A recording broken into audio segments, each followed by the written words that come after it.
if Randy Pitchford is a Jedi, you have the light side of Randy, you have the dark side of Randy. And I think he gives one answer before the one we're really going to talk about today, which was We're talking about the dark side of Randy. All right.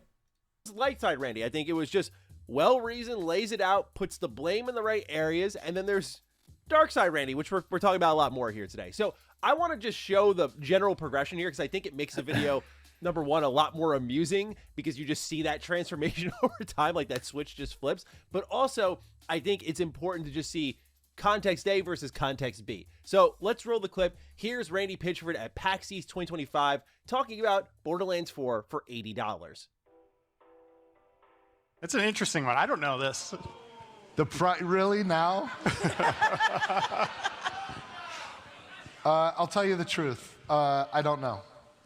And that is the truth. I'll hit it. I'll hit it straight on. And it's an interesting time, right? We've got the on one level, we've got a competitive marketplace where people want to, or the people that make those choices want to sell as many units as possible, and they want to be careful about people that are price sensitive. So there's some folks that don't want to see prices go up, even the ones deciding what the prices are. There's other folks accepting the reality that game budgets are increasing and there's tariffs for the retail packaging and like. Man. Yeah, I love a U.S. company now co-opting on the tariffs. Oh yeah, the reason that the U.S. prices for a U.S. game studio are going up is because of tariffs against other countries. Love that. Yeah, let's just all just everything is going up in the country because of tariffs. Sure. Aside from that, because I don't want to get like too much into the waters of like, well, actually, like I don't want to have that conversation. I feel like we skipped the 60 to 70 ship very quickly, right? Like, do you guys remember when the games were $60? I think most of us do. It was a long period of time. And then all of a sudden, I feel like we skipped $70. I don't feel like we stayed in $70 very long.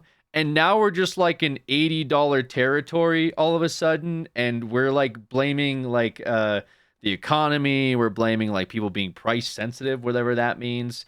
And kind of go along all over the place. I will say this though, when it comes to Borderlands, I'm willing to pay $80 as a consumer. Because this is a series that I've been following for a long time. I've been playing it since Borderlands 1. I have a lot of good memories. However, I will say this. I was not very happy with the state of Borderlands 3. There was a lot of disappointment for me with Borderlands 3 when it came to the story. And so I'm hoping that if also to follow up with that, the next game that came out, which I just saw today, is on sale from $60 to $10 on Steam, Tina's Wonderland. Not at all happy with Tina's Wonderland. So if I'm paying $80, I really hope this is a good game, because if it's not, you will lose a lot of trust with me as a consumer going forward. I think this is to me like a strike 3 situation. You know what I'm saying? Like if this is a strike 3, I will likely not be interested in playing Borderlands games going forward, unless there's like a huge discount for like a summer sale or something like that, or, you know, years later after the game comes out, I'll, you know, be picking up when it's like in a major discount. So we'll see. We'll see where it lands. But this game is likely going to be strike 3 for me, for sure. Clip it and ship it. I mean, you can clip it and ship it. You know, maybe I'll eat my words. You know what I mean? Who knows? But I hope I'm really impressed, because if the argument is that the price of the budget for the games have went up, I hope the quality also went up too. It's getting gnarly out there, you guys. Borderlands 4 has more than twice the development budget than Borderlands 3. More than twice. So the truth is, I don't know what the price is going to be. I do know that... I will say this also, yeah, the price might be double, but what was the price of Concord? What was the budget of Concord? And where is it now? So when we talk budget, sure, that's your argument for like why you have to charge more. But the fans really only care about the quality at the end of the day, right? They care about the game being fun. Let's be real. Nobody really gives a shit about how much money you spend as a company. Nobody feels bad for AAA studios because they spent a lot of money. That's on you, bro. You're the one that makes the budget, not fucking me. I don't tell you, you better make a game that has a $900 million budget next year. You decide that, right? All I care about is whether the game is fun or not. So if you come back and say, well, we're charging you $80, I hope it's good. We're talking Mario Kart money, brother. We're talking Mario Kart. We will be opening pre-orders soon, TM, and that will be when the price is set. I think that Borderlands 4, here's the philosophy we have. Whatever the price is, we're entertainers. Yes, we want to get more resources so we can make bigger and better games. There's a reason why Borderlands 4 is so awesome. It's because you guys showed up and supported Borderlands 3. And we had the budget, so we could more than double the budget and feel confident in that. Sure. So you have the confidence that people will buy Borderlands 4, and so you could make the budget more, but you're also going to charge us more. Maybe I'm failing to see the connection here. And that's awesome. When the revenue comes in, we could spend it to make bigger games and better games. If you could do that, though, why are you charging more? Games. As artists, we want everybody to have it. We want to make it as easy as possible for everybody to enjoy what we're creating. So it's a weird thing, but the fundamental philosophy is we want people to buy it so we have the resources to make more, but we want everyone who buys and plays a Gearbox game to feel certain that they got the better end of the bargain. Brother, I feel like we should have practiced that answer before we got on stage. I'll be honest with you. I feel like we should have had like a mirror run or something. I'll show you this really quick, just to give you some context here as well, because I feel like we could talk about like Borderlands. Borderlands could be great. What is up, my bandit legions? Okay, I actually got PTSD from hearing that, unironically. So if we go into the Borderlands bundle, if we take a look here. This is Borderlands 3. Obviously, a lot of fans showed up. They love this game. They think it's great. If we go down into the price section of this game, you could see that it's still $60.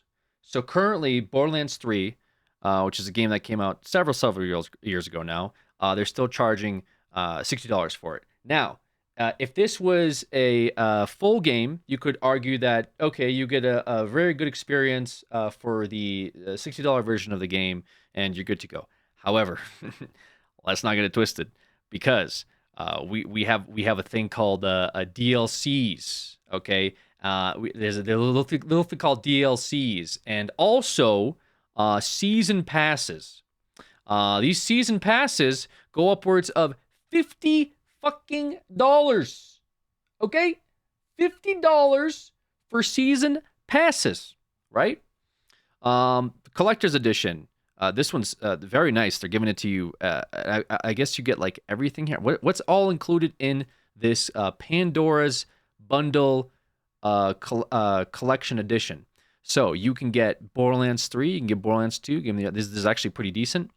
But then you'll get the DLCs, DLCs for 2, and then when you scroll down into 3, which is the game that we're talking about, you'll see that they had a season pass, a season 2 pass, the DLC, Moxie's Heist, $15, Guns, Love, and Tentacles, $15, Bounty of Blood, which I'm not sure if this was a cosmetic or not, $15, Psycho Krieg, $15, Designer's Cut, $15, Director's Cut, $15, very different.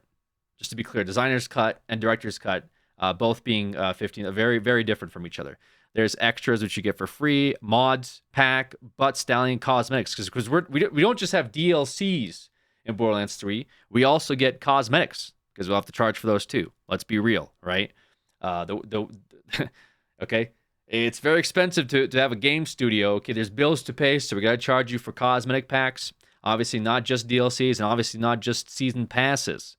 Okay, we have the Animal Form pack, Disciples of the Vault cosmetics, and I mean we're just going to continue to keep going, I guess, here until we get into this new Tales from the Borderlands game, which obviously, as you can tell by the negative reviews, did very well too. So when we talk about $80, just keep in mind this isn't like a Elden Ring one time you buy the game and you get the whole experience. keep in mind that they plan more than likely to add not only cosmetics into the game that they're going to charge you $15 for, but likely season passes and DLCs. So it's $80 before discounts and before all of the other shit that they will charge you for down the road. All right, this answer packs a lot in it. I think at a certain point in the comment, he was kind of belaboring it and trying to dance around it, but he did what I think was the best thing to do. Put it on Take-Two. Hey, we're artists. We want as many people to play, but also keep in mind the shifting economy in the games industry. We've doubled the budget since Borderlands 3 because of how many people supported us. That puts pressure on Borderlands 4 to do more. The double of the budget thing isn't my issue. If you want to make a bigger budget, like, that's, I don't know how else to say it, brother. I don't, like, you're charging more because of a decision that you made, I guess. That's not like on the consumer now all of a sudden, like, well, we gotta charge you more. Why? Because we decided to spend more money. Like, you know what I mean? It's like if you kept going into a pizza shop and they're like, hey, brother, it's gonna be $20 today instead of 10, and you go, wait, why? And you go, well, because we're spending more money on dough. I mean, that is how it works, but I mean, I as a consumer, I'm going to be a little bit tilted. No, I'll be like, brother, I've been spending $10 for pizza for the past X amount of years. And they'd be like, oh, it's really good pizza, man. It's really good pizza. You can ease that pressure by like jumping the price tag by $10. So I get all sides. You already know how I feel about $80 games. I'm not here for it. I can't think of a game I'd pay $80 for. But nonetheless, it's at least well-reasoned and deflective enough where there was no reaction to this, which, well done, right?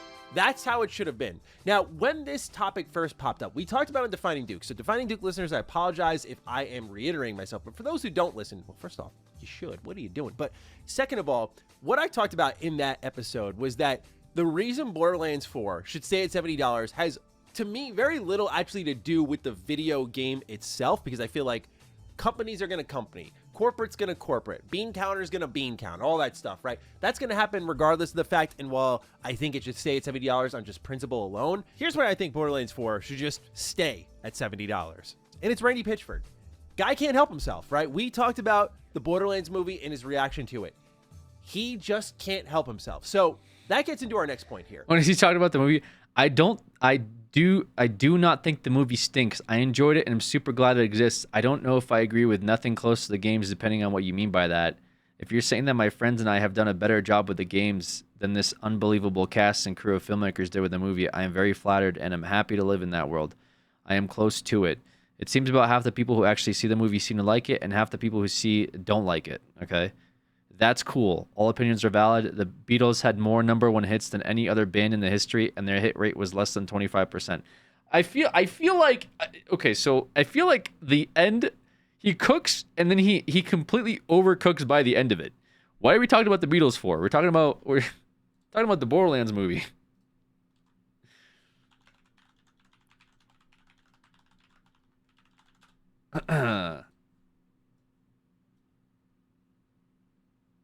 This is the movie we're talking about. We're talking about 10% on the tomato meter. He is right. About half liked it, and half thought it was pretty shit. Critics aside. So, yeah, if we want to compare the Borderlands movie to the Beatles, in some weird, like, logic twisted way, to, I don't know, cope. Sure, that's how it is with entertainment. Got to keep swinging. The band that defined a generation. What was the Beatles tomato score? What the Beatles score on Rotten Tomatoes? What really brings us to the table of the $80 games conversation, again, is his interaction with a fan on Twitter. So it was confirmed that Gearbox was going to be bringing Borderlands 4 over to Nintendo Switch 2. Randy Pitchford quote tweets it. He's very excited to bring it over there. And then a fan writes in, Randy, this game better not be $80. Don't take that risk. A lot of gamers aren't going to pay $80 and feed this notion of constant increase of the price tag. You are the CEO. You have some say with the price when it comes to your publisher. And Randy says, A, not my call. B, if you're a real fan, you'll find a way to make it happen. My local game store had Starflight for Sega Genesis for $80 in 1991. What's the Yoko Ono of the Borderlands series?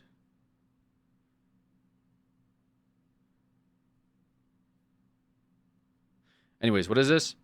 This game better not be $80. Don't take the risk. And then he says, "Not my call. If you're a real fan, you'll find a way to make it happen."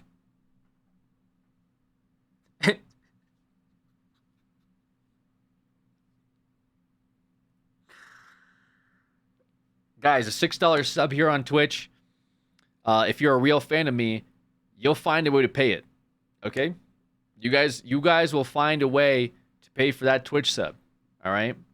My local game store had a Starflight for Sega Genesis for $80 in 1991 when I was just out of high school working minimum wage. Brother, when you were out of high school, so your argument is that a console was $80. Here's my 6. How much were games, bro? What's the equivalent of that? What's price inflation 1999? Hold on. Price inflation 1999. Let's run that argument back.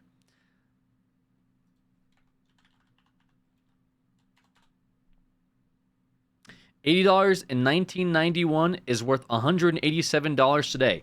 Can you guys think of a single fucking console that's worth $187 today? You could get one RAM stick for that.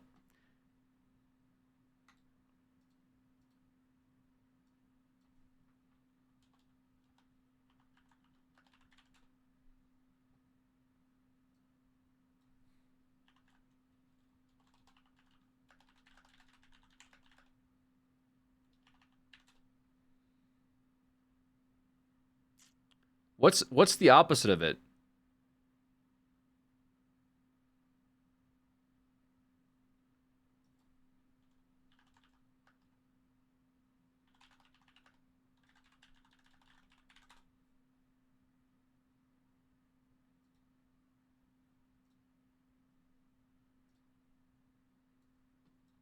Oh, we have the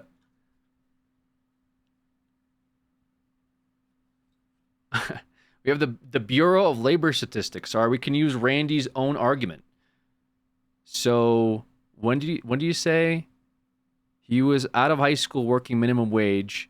So we'll just say that in September of 1991, $80 is $187. Okay, that's according to the U.S. Bureau of Labor Statistics. So let's try to work backwards on this. All right. $70, $163. We'll say $50. Okay, we're going lower.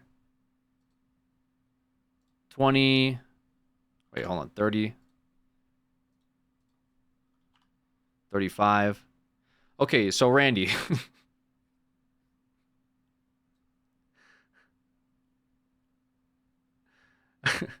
Randy, you're charging the price for half of a Sega Genesis for just one game. According to your own story about Sega Genesis, this is the equivalent of of one game that you bought in 1991 being the price of half of your console. He was talking about the game, not the console. Read the tweet. Starflight for Sega Genesis for $80. Wait, what? Oh, I see.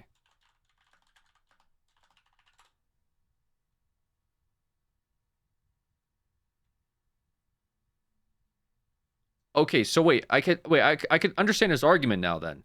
So his argument is that in 1991, the Sega Genesis cost $189. So he spent $80 on a game.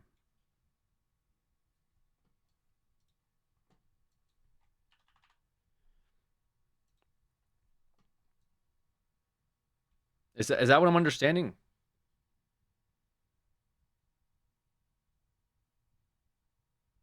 How much does this game cost in 1991?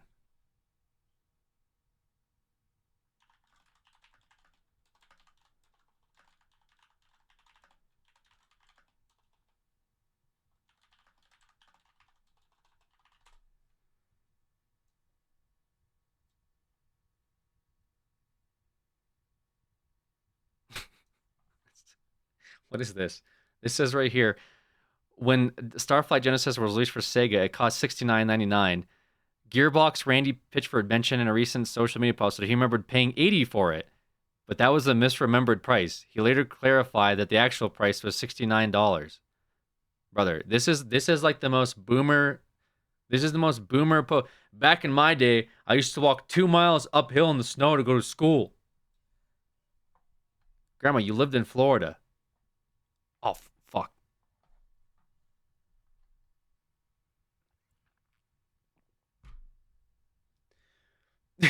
Oh, yeah. $80, by the way, a big difference too, right? Between $80 in 1991 versus $69 in 1991.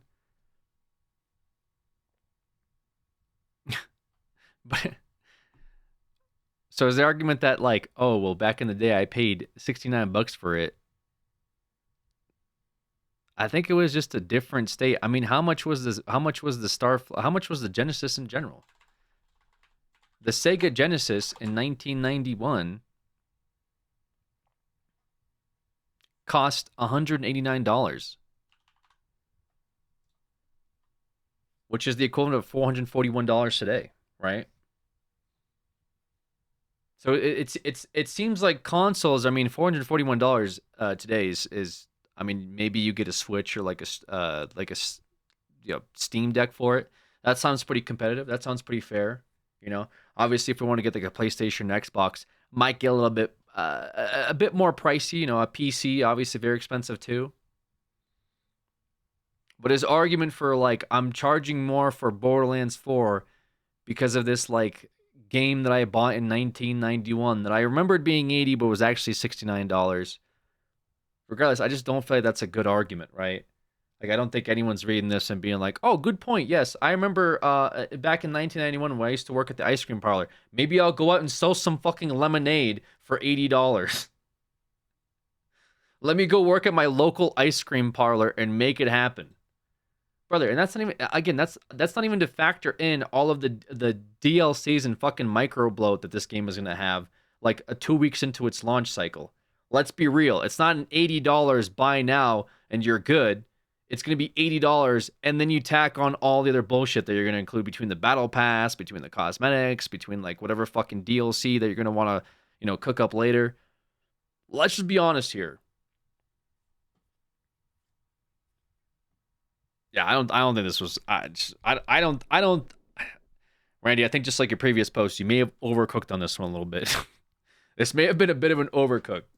When I was just out of high school, working minimum wage at an ice cream parlor in Pismo Beach, and I found a way to make it happen. Oh, God. So this is exactly what I was talking about. I said, if you put it at $80, what's going to happen is Randy's going to get on his heels, and he is going to choose to endlessly defend this thing. And why do we know that's going to happen? Not only because he's got a reputation doing it, but literally just happened with the Borderlands movie. The Borderlands movie was abysmal. I sat through the whole damn thing. It was one of the worst things I've ever watched, okay? And I'm not saying that we've had like back-to-back Borderlands disasters, brother. We had the Borderlands movie, fucking disaster. We had Tina's Wonderland, fucking disaster. And now we got here with Borderlands 4, guys. This time it'll be different. You'll pay more, but it'll be different. If they wanted to make that $80 so badly, tariffs aside, whatever the fuck that means, I guess, for like a digital product, could we have not just come out with one of your shitty skins for $10 for a battle pass and you would have solved everything? You're going to do it anyway, okay? Let's be real. There's going to be a battle pass in this thing anyway. You could have charged $10 for it and charged $70 for the game, and you probably would have made more money. Now instead you have this controversy of like, why are you charging so fucking much? And it's going to have microtransactions. And now you have to go on Twitter and like publicly defend this for no reason. I'm so confused. Like, you just watched Mario Kart get like shit on for doing this, but they can justify it slightly, I guess. They usually deal with a lot of physical copies. What is Borderlands' excuse? Oh, we have a bigger budget now? Yeah, so do like all AAA games. This is so weird. So I fell off the Borderlands hype train. It was objectively terrible. Acting terrible, script terrible. The budget there were literally slip-ups on camera. Like you see people like peeking through the little crate that everyone was looking up at. Like you could see the set guy in the background of that. Look at this guy right here. The character, I don't know. I don't know what's going on. I don't know what this.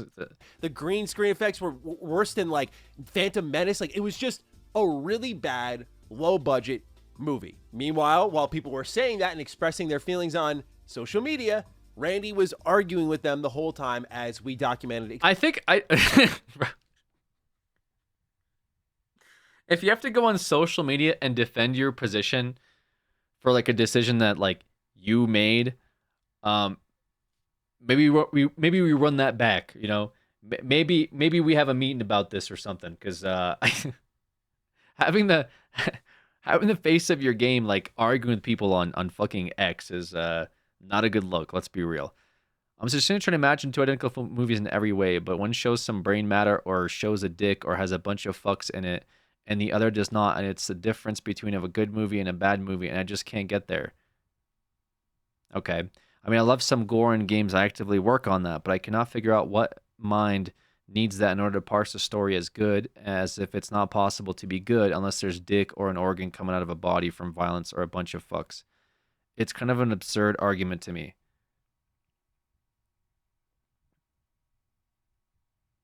Dude, it's really not that hard to grasp. It's like if they made a Doom movie, except instead of it being about John Doom, you just had a guy that's like preaching and going around spreading the gospel of the Bible, which, to be fair, Doom kind of is. But it's such a removal from what the original like point of the IP was, that of course fans are gonna feel some type of way when they feel like they just got fucking, I don't know, almost like catfished by a movie, right? I'm not saying that's exactly what happened here, but if you don't understand like where the subject matter that the game is based on has tons of gore, guts, and violence, and you make a movie and you remove all of that, there's of course people are gonna say, hey, I don't feel like we stuck to the source material here. I think that's part of the pushback that you had, like outside of casting and whatever other issues that you had with like people being seen in, you know, scenes or whatever. I don't particularly care about that much. I mean, we had Game of Thrones with the Starbucks incident, but nevertheless, I don't know why we're being like disingenuous about it. Like, I just can't connect. How? Like, do you guys only care about dicks and organs? Like, brother, no, that's not what people are arguing for. This is a lot of coping. It's kind of an absurd argument to me, but people like you seem convinced, so I'm trying to understand it with something specific and tangible. I guess you can't help. Damn, bro. He said you said you're too stupid to help him understand why people don't like the movie. I guess you can't help me understand why the movie wasn't good. Also, like, I don't understand why, just not even like a Borderlands issue aside, but why gaming studios or why movie studios that are adopting gaming IPs just have such a tough time just making a movie that's based on the game and sticks to the source material. They just physically recoil or something whenever like the idea, they'll be more than happy to do it, but it's just like, hey, can you just make it, you know, like the game? They're just like, no, like the Halo series.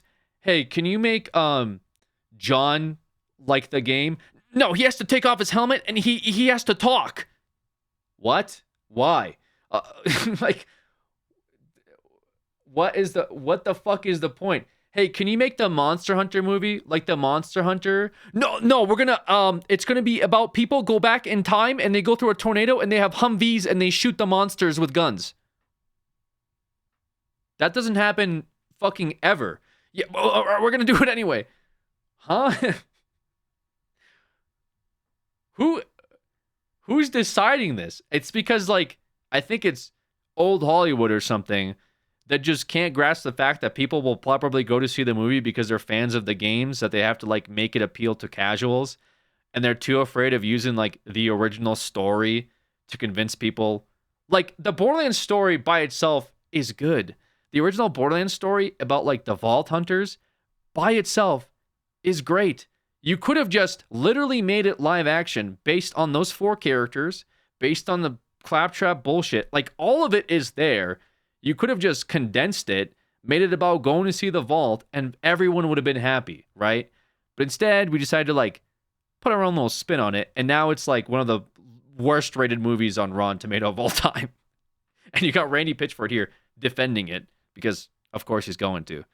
But still, just if you're going to make the movie about the games, just make them about the fucking games. It's not that hard, bro. Or you could do what the Minecraft movie did, which I think the Minecraft movie still stuck to the source material, but also it's about like Minecraft, so I feel like it's a bit of an exception. Like I think most people that went to go see it were not expecting a whole lot to begin with. Whereas like people that went to go see Borderlands were probably, I don't know, crazy thought here. I might be insane. Just wild idea here. Maybe the people that went to go see the Borderlands movie were expecting to see a movie about Borderlands.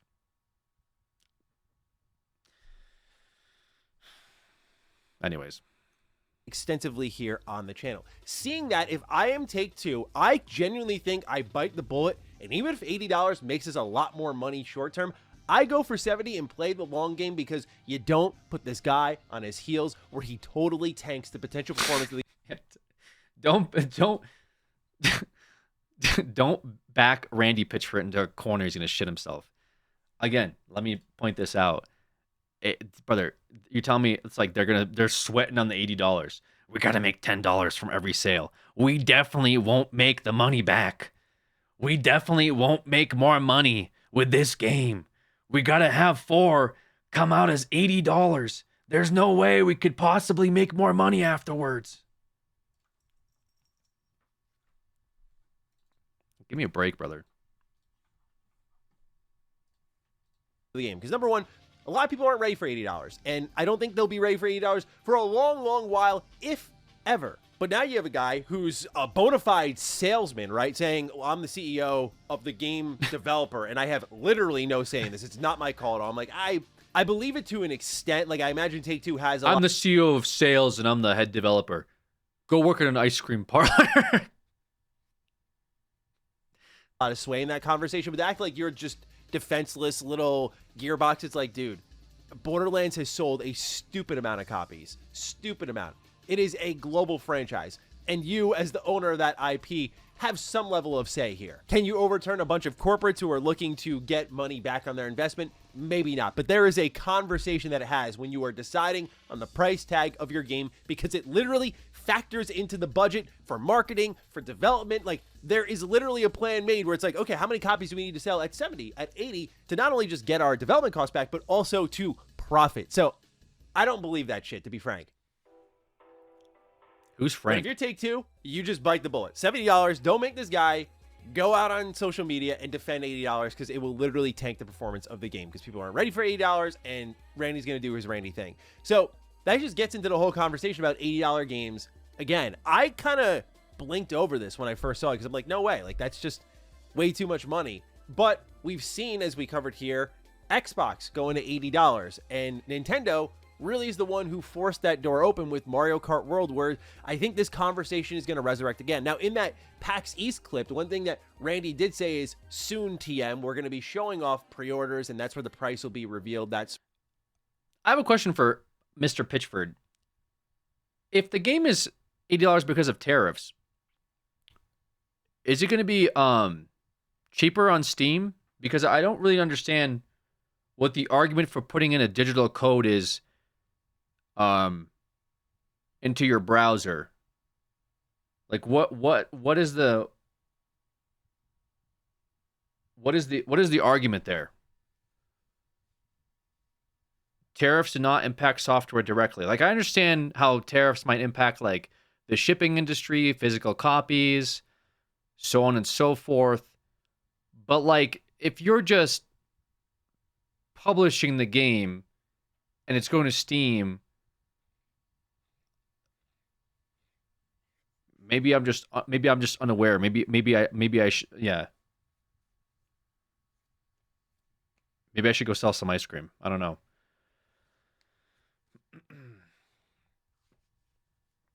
The developers have to drive to work, and that costs gas. Gas costs money, so prices go up. No, that makes sense, actually. Yeah, the developers took a vacation, and to cover that vacation, we have to raise the price of the game, right? We have more expensive toilet paper in the office studios, so we're going to have to charge more for the release of Borderlands 4. I just like how the door has been like slightly propped open, buy this like Mario Kart thing, and how quickly it was before Randy stepped in and said, "Oh, $80 sounds pretty good. I could make a lot more money with $80." And now that he's getting pushback on it, it's like, well, you all have phones, don't you? Sort of thing. If it's happening soon, again, I feel like he'd have an idea of like which way they're leaning. If they're building a literal pre-order page and again, a marketing campaign, like they kind of got to already know what that price is going to be. But if it is soon-ish, we have showcases coming up. We have like Summer Games Fest. We have the Xbox showcase. So we could get it around then. But it also could just be a soon-ish because if the game's coming out in September, there's likely a little bit of a wait and see approach happening. How do people respond to Nintendo at $80? And then how much confidence does that give publishers, developers? Like, I truly think a lot of the people who are wanting to jump to 80 are either Xbox, who's just going to like bull rush their way in there because that's what Xbox, that's what Microsoft has done forever, or those who are sitting back waiting because once it becomes the thing people might adjust to. Again, I think some publishers are getting ahead of themselves. We adjusted to $70 because I think that was almost an acceptable bump. It was like, that's the highest we're going to go, fam. And to jump up to 80 so quickly after, like 3 years later, it's just too much. But I think some people are waiting patiently until some numbers come in and go, look, people are buying it for this price, so we can do it too. I think it's a slippery slope. I think AA games are going to be on a takeover spree. There's a game I want to talk about sometime this week or next week. Tainted Grail: Fall of Avalon. It's a Polish team that's developing a game inspired by Elder Scrolls, and we've covered it here on the channel. Full disclosure, by the way, it was a sponsored video, but the game's awesome. So that's a AA game coming out soon. Obviously, Claire Obscure Expedition 33 speaks for itself. That was a $50 game. We have Split Fiction, $50 game. Oblivion Remastered, $50 game. So if I'm a publisher, I think going lower is actually the win here. You'll sell more copies, you'll generate more positive buzz, and let's not ignore the elephant in the room that Synth Potato actually pointed out on Twitter. Good dude. And he mentioned this, and I didn't even think about it at the moment. I was This is somebody. Oh my god. like, dude, Borderlands is like as close to live service as you can get without actually being live service. Like, it's a Yeah, no, I mean, the good point that he brought up was literally the point that I was talking about, which is just, it's not going to just be $80 for the game. Like, you can make the argument that, like, well, we brought up, like, the price of the budget, and, like, the story is, like, twice as long, and, like, we put in so much effort into the graphic design. But it's like, brother, you're going to charge more later anyway. Like, $80 is the entry fee to fuck us more down the road. Like, let's not get it twisted here, man. Like be for real, yeah. And some of these games that have come out that are like actually good games are a one-time purchase, and they're not even charging that much. So what is the argument here? Is that Borderlands is like the greatest game of all time?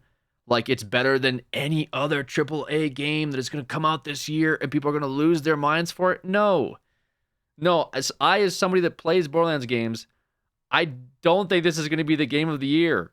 Okay, this might barely break top 10 games of this year. Okay, the game hasn't even come out yet. It might actually be more like top 20. I'll be honest with you. Top 20 games this year might be Borderlands 4. So to say that paying the price of $80 for games that are definitely game of the year that are a lot cheaper is a little bit ridiculous. And of course, as this person put out, there's going to be more like further things down the road you'll have to pay for too, if you want to like have cool cosmetics or if you want to play DLCs to continue the story, because those aren't free. Like, they're going to be in season passes and whatever. So yeah, big yikes here. Big L. like, dude, Borderlands is like as close to live service as you can get without actually being live service. Like, it's a co-op shooter. I'm glad they haven't buckled to the live service trend. I think that would literally kill the series. But Borderlands does have seasonal DLC, skins, story packs, and they support the games for years. Now, obviously, for everything you add to the game, you have to allocate a budget for it, get ready to sell it, make profit on it, rinse and repeat, right? So there's still a business to it, but it's not like you're paying $80. It's like, hey, everything you get after this is free, which is kind of like what Nintendo's doing if you're subscribed to Switch Online. So there's, to some people, like, oh, if I'm already subscribed to Switch Online, it's $20 a year or whatever, $50 a year. Like, the offset's right there. Where something like Borderlands 4, it's like, oh, you're spending $80, $100, $120, $140 by the time it's all said and done if you're a real Borderlands fan. And that's the target here. I just think that the real Borderlands fans have shrunken over the years. There's definitely a ton of people ready to purchase it, but I do feel like after the movie and the kind of decline of quality for the mainline series, that there is this possibility, like, you're betting a little big, you might want to take it just a touch conservative. I can't believe I'm saying a touch conservative. It's a $70 video game. It's so much money still. Yeah, I feel like Randy thinks that like this game has no chance of flopping when like in reality there hasn't been a Borderlands home run for a little bit. All right, it's been a while since we've seen like Borderlands do well, and its current track record is not looking too hot. So already setting up Borderlands 4 for a disastrous launch by asking for people to buy in at $80, and obviously like pissing off a lot of like already longtime fans. I don't think that's the direction that you should be taking this game into. You should definitely be thinking about like, again, the price of games in the current state, how much you'd be charging for season passes down the road, and just like public reception in general. Because when people start putting out videos like this where they talk about, you know, their disappointment for the current price tag of the game and how people should hold off, and then once people start actually looking into the current track record of the series and seeing how terrible Tiny's Wonderland is doing and how awful people, I mean, I'll just go, like, if you go right now onto Steam, and I know that like it's not like the Bible of like public reception when it comes to whether people purchase games or not, but I definitely think it's an indicator, right? People do look at games on Steam, and much like myself, they go, oh, how does this game do? Like, how is it performing? And they see that it's mostly negative. And when you start reading and you see like how disappointed people are with the franchise, that definitely deters them from buying the game. Whether it's like a large margin or a small margin, I don't know, but I know for sure that there are people who look at reviews, and if the game is in the negatives, they'll likely stay away from it. So you're probably going to be losing more sales by putting the $80 price tag just based on like public reception alone. I think making it industry standard would have been the correct move here, and not just piss off a bunch of longtime fans, and not even longtime fans, but new fans that don't really want to gamble spending $80 on a game they may have never played before. Especially if they go and look up Borderlands and see that there's thousands of bad reviews on it. Like, this isn't 2014 or something when people were hyped to check out Borderlands 2 on the Xbox or whenever that game came out. It's a different year. People have options. They have choices. And $80 goes a long way for, I think, most folks. I think making the argument of spending $80 on a video game may not be that palpable. I think there's better things to spend $80 on, especially when he says himself that it's a very competitive market. And I agree. And not just for the consumer, but also for the vendor too. Your competition is to convince people to spend $80 on your game. Otherwise, they can go play thousands and thousands of other, and I'll say this, a little controversial, but better games. Okay? I'll be honest with you. Borderlands 3, I like it. I have fun with it. I enjoy the story. I'm not going to sit here and pretend it's one of the greatest games of all time. I made a my best games list not too long ago. Borderlands wasn't even considered as being part of that list. There's many other games that are, quite frankly, a lot more playtime and a lot cheaper. In this economy, it's fatigue. I agree. I'll just copy paste what the other reviews said. It won't add anything else, as it says all that needs to be said. Take-Two games have updated all their games of terms, extend beyond the Borderlands franchise. Mods are a bannable offense. Display of cheats and exploits is bannable. Forced arbitration clause and a waiver of class action and jury trials. Rights for all users residing in the United States. You can be banned for using a VPN while connecting to online servers. They have a passage about collected data types. All this data being collected by a company whose CEO is accused of leaving a USB with an illegal material on it, as well as sensitive data of Gearbox/2K partners and a medieval-themed restaurant. And we're supposed to just give in to these absurd terms of service. Yeah, obviously, Randy has a bit of a controversial past as well. So I'm not really sure if the W here is to make him the poster boy of this. I think Randy should maybe take more of a backseat role and not argue with fans on Twitter about the Borderlands movie. I'm not really sure what that's doing for the brand as a whole. Like, let's be fucking honest here. What purpose does that serve?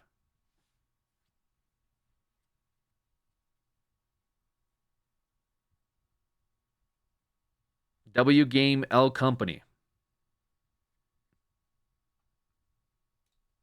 Yeah, honestly, that's kind of like the best takeaway.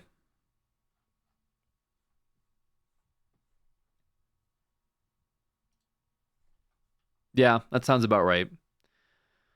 W Game L Company. We'll watch the closing thoughts. Nonetheless, I imagine we'll find out soon. I've ranted and raved about $80 games many times before, but ultimately, I think Take-Two should hold off on this and let GTA 6 be the next standard setter, because a lot of people talk about GTA 6 like, oh, that's going to definitely be 80, no doubt about it. I'm like, you guys think they're going to do 80? Like, Borderlands 4 is not GTA 6. I don't care how big the fucking budget is. They're not even in the same ballpark, brother. I hate to break it to you.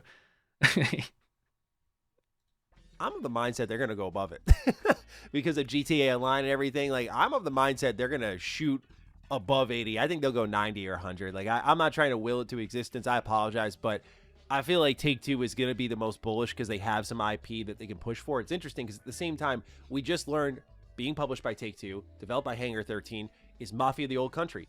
$50 video game. Very excited for it. They also are making it more linear, less open world. Like, these are the type of games that people are looking for nowadays. They're not looking for these like 80 to 90 to 100-hour epics constantly, which, funny enough, we still continue to get. But that's not what everyone is looking for. So it's weird that Take-Two is like answering that pocket, and Borderlands kind of finds itself between the two. Like, a lot of pull, a lot of fans. It could do really well in the market, but is it big enough to push $80 like a GTA could easily? Because you know people are going to be like, all right, whatever. It's thrown into the budget with, like, no offense, but casuals like your Maddens, your NBAs, your MLBs. Don't they usually come out with surveys for this type of shit, guys? Like, don't they come out with surveys? Hey, would you pay $80 for Borderlands 4? And then you would see thousands of people say, ain't no fucking way. And you could have squashed the argument there. Like, what are we... We're just guessing. We're like, I mean, would they? If they don't, they can go sell some ice cream. He's like, you know, oh, I'm going to pick up one copy of GTA and like buy really nothing else except for my seasonal sports games and the occasional single player game for the next like 5 years. So it's like, this is whatever. Sure, I'll spend the money on this. I'll save up for it. That's where I feel like the real fan stuff plays a factor. And like what Randy says here, there is a level of like, we've all had that moment where we like just scratched and clawed our way to enough money to just buy a thing that we were really excited about. But also those were like different times with less information and less accessibility. And now we're in these times. So if it's $80, just give us a free DLC or something on release.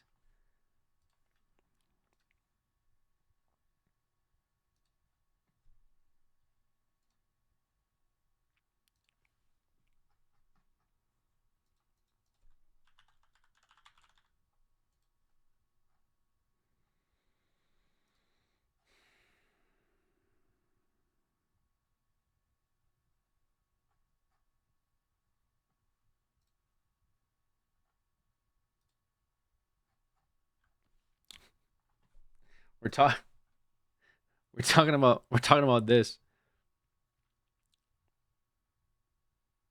We're talking about this. Getting something for free on release, by the way.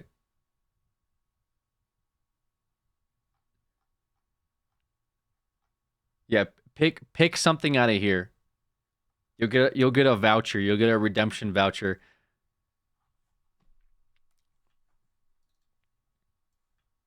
You'll get cosmetic shoes. I understand what he's trying to say here, but yeah, I hope that they don't take the risk, because I just think it's not even about the game. I think the game looks great, so I'm excited about it. But when you put it at $80, obviously that changed the whole perception of what people want out of it. But it also changes just like the fact that the CEO of Gearbox is going to have to defend it, and that is going to create a PR nightmare for Take-Two and Borderlands, and it's going to be every headline about Randy and not about the game itself. So I think if you want to protect the product and actually have it do well, perform on the market, $70. Remove Randy. Oh, yeah, $70. Sorry, $70 for the game. This is the key. That's my free advice to Take-Two in this video. But you let me know what you think down below. Does Borderlands 4 go for $80? I'm curious to hear your thoughts. Fire away. Other than that, take excellent care of yourselves, and I will see you in the next video. Stay safe. Yeah, ain't no fucking way it's worth $80. I'm telling you right now. There's nothing. I mean, unless they. I mean, dude. Did they show something in the trailer that's like, oh my god, that's worth $80? Like, that is definitely worth $80 right there. Like, I'd pay $90 for that.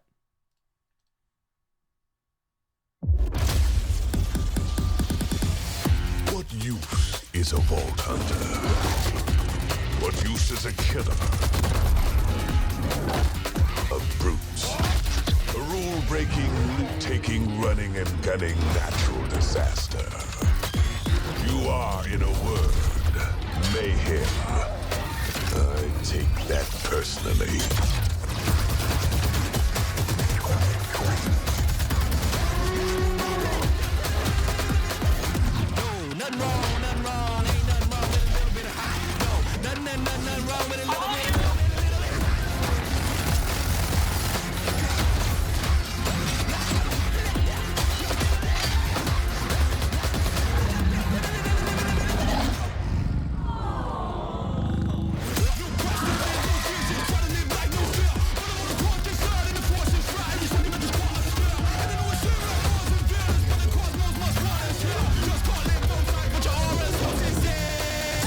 Be advised, a citywide curfew has been enacted. Violators will be shot on sight.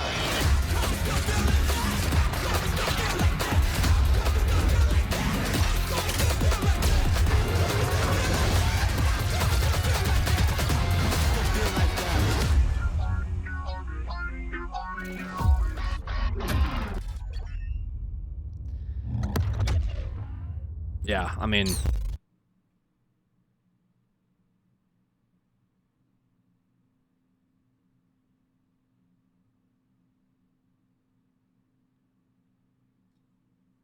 this is definitely not true.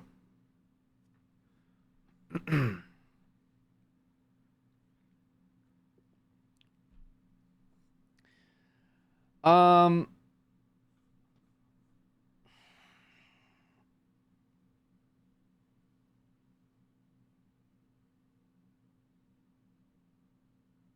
What was the last game that was worth $80 to you?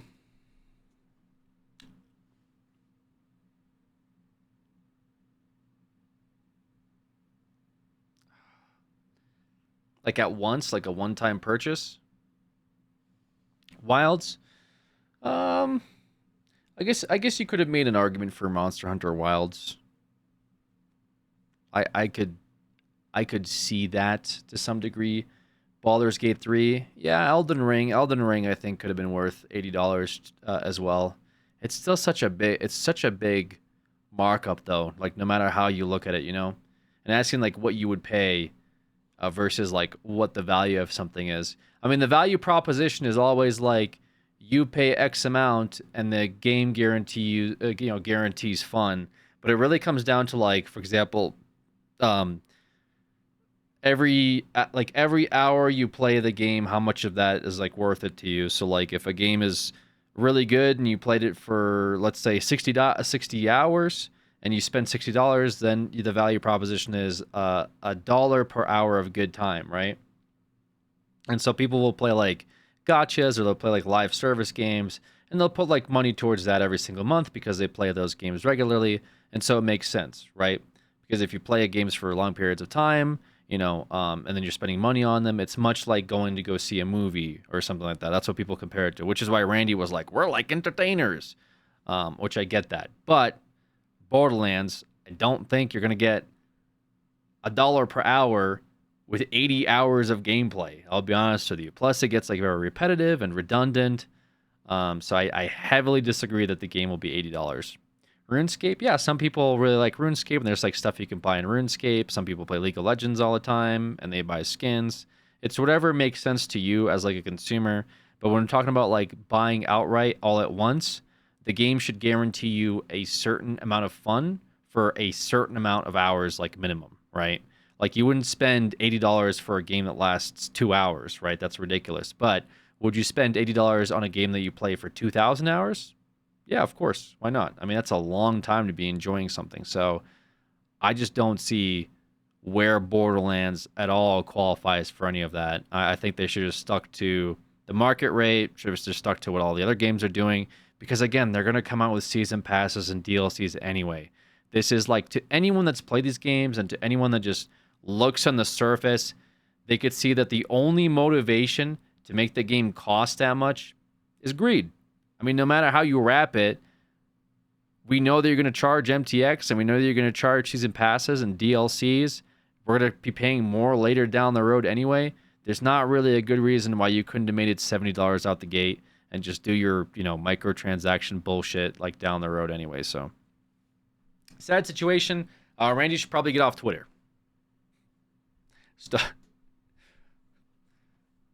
Stop arguing with people about ice cream parlors in 1999 and the Sega Genesis.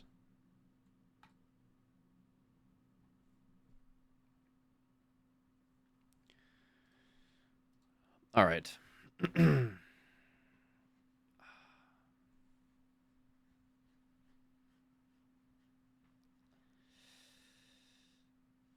Time to media train the CEO. I don't think this is the first time that's happened personally.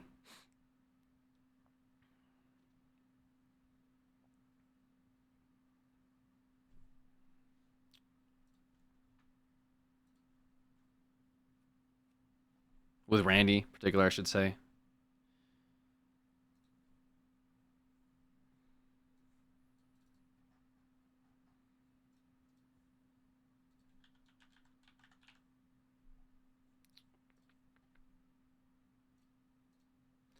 Expedition 33 was $50. Yeah, and it seems like people liked it, and they'd say it's worth it. I'd argue just based on public reception alone that definitely go and buy it if it even looks mildly interesting, right? Versus spending $80 on a game that seems a bit, bit controversial in its current state, or at least the gaming studio that it's coming from has had a little bit of controversy over the past few years. I guess people are really not happy with the EULA, and that's what they were downvoting for. EULA seems predatory or something. I don't know. I wasn't really looking into it.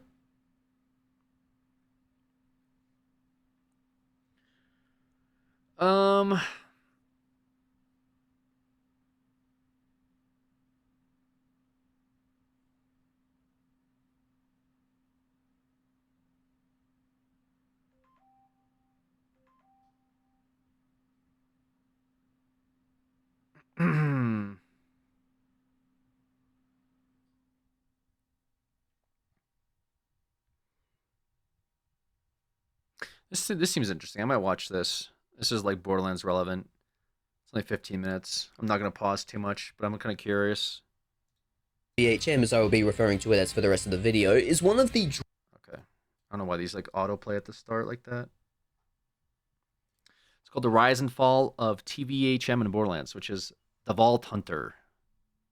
True Vault Hunter mode. What is it? It's New Game Plus. But not only that, it's one of the most successful New Game Plus modes in gaming. Or at least it used to be. True Vault Hunter mode, or TVHM as I will be referring to it as for the rest of the video, is one of the driving forces for replayability in Borderlands, and I think the thing that gets people hooked on the game the most. Lately though, TVHM has been on the decline, with it not even being included in the latest Borderlands game. So what's going on? I'm Cashew, and this is the rise and fall of True Vault Hunter mode in Borderlands. I don't think Gearbox ever really thought that TVHM was going to be as big as it was. It started as just a regular New Game Plus mode after all. At that time just being known as Playthrough 2. In Borderlands 1, Playthrough 2 restarted your story progress of the game, but made the game a lot harder by giving enemies more health and do more damage. The player also got to keep all their levels, skills, and items from the previous playthrough. The enemies also scaled to new levels and were all renamed to fit with the higher difficulty. They dropped better weapons. This was also helpful to get the player to max level, being 50 at the time, which would then change with DLCs giving out more max levels. What was also great about this was the player's average loot quality scales with your level. So the further you go through Playthrough 2, the more likely you are to score a legendary, showing you a whole other side of the game. What I mean by that is, in Playthrough 1, while yes, you are getting and using a lot of different guns, the legendaries and uniques are a lot harder to come by. With the addition of a second playthrough, it's like you were experiencing the game in an entirely different way now that you got to discover more legendaries and their unique mechanics. This was the birth of Borderlands being known for its replay replayability. And that's really the start of what made Playthrough 2 more unique than your average New Game Plus. If Gearbox could get someone to play their game for a second or even third time, they would be hooked. That being said though, this capitalization on replayability wouldn't be fully realized until the sequel, Borderlands 2. Like Borderlands 1 before it, Playthrough 2, now being renamed to True Vault Hunter mode, serves as a New Game Plus first and foremost. It keeps the changes to the enemy names and levels while also adding in some new harder to kill enemy types. Unlike the previous game though, you won't be seeing many legendary drops. While your average loot quality does still rise with your level, legendaries are still kept incredibly rare, which in my opinion makes them feel more special. This is done because of Borderlands 2's approach to legendaries.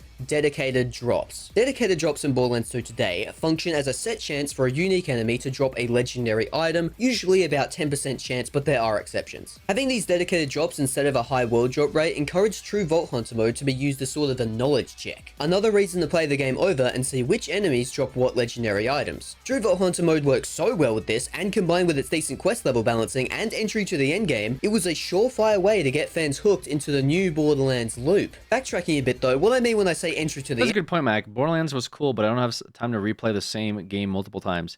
Yeah, I think that's like part of the value of Borderlands is that like people do play the game story once and then they're like, okay, that was fun, and then they stop playing it. Whereas like for the people that want to continue playing it, will want to go into New Game Plus and get like the legendary weapons and like, you know, scale up the difficulty just to get more longevity out of the game.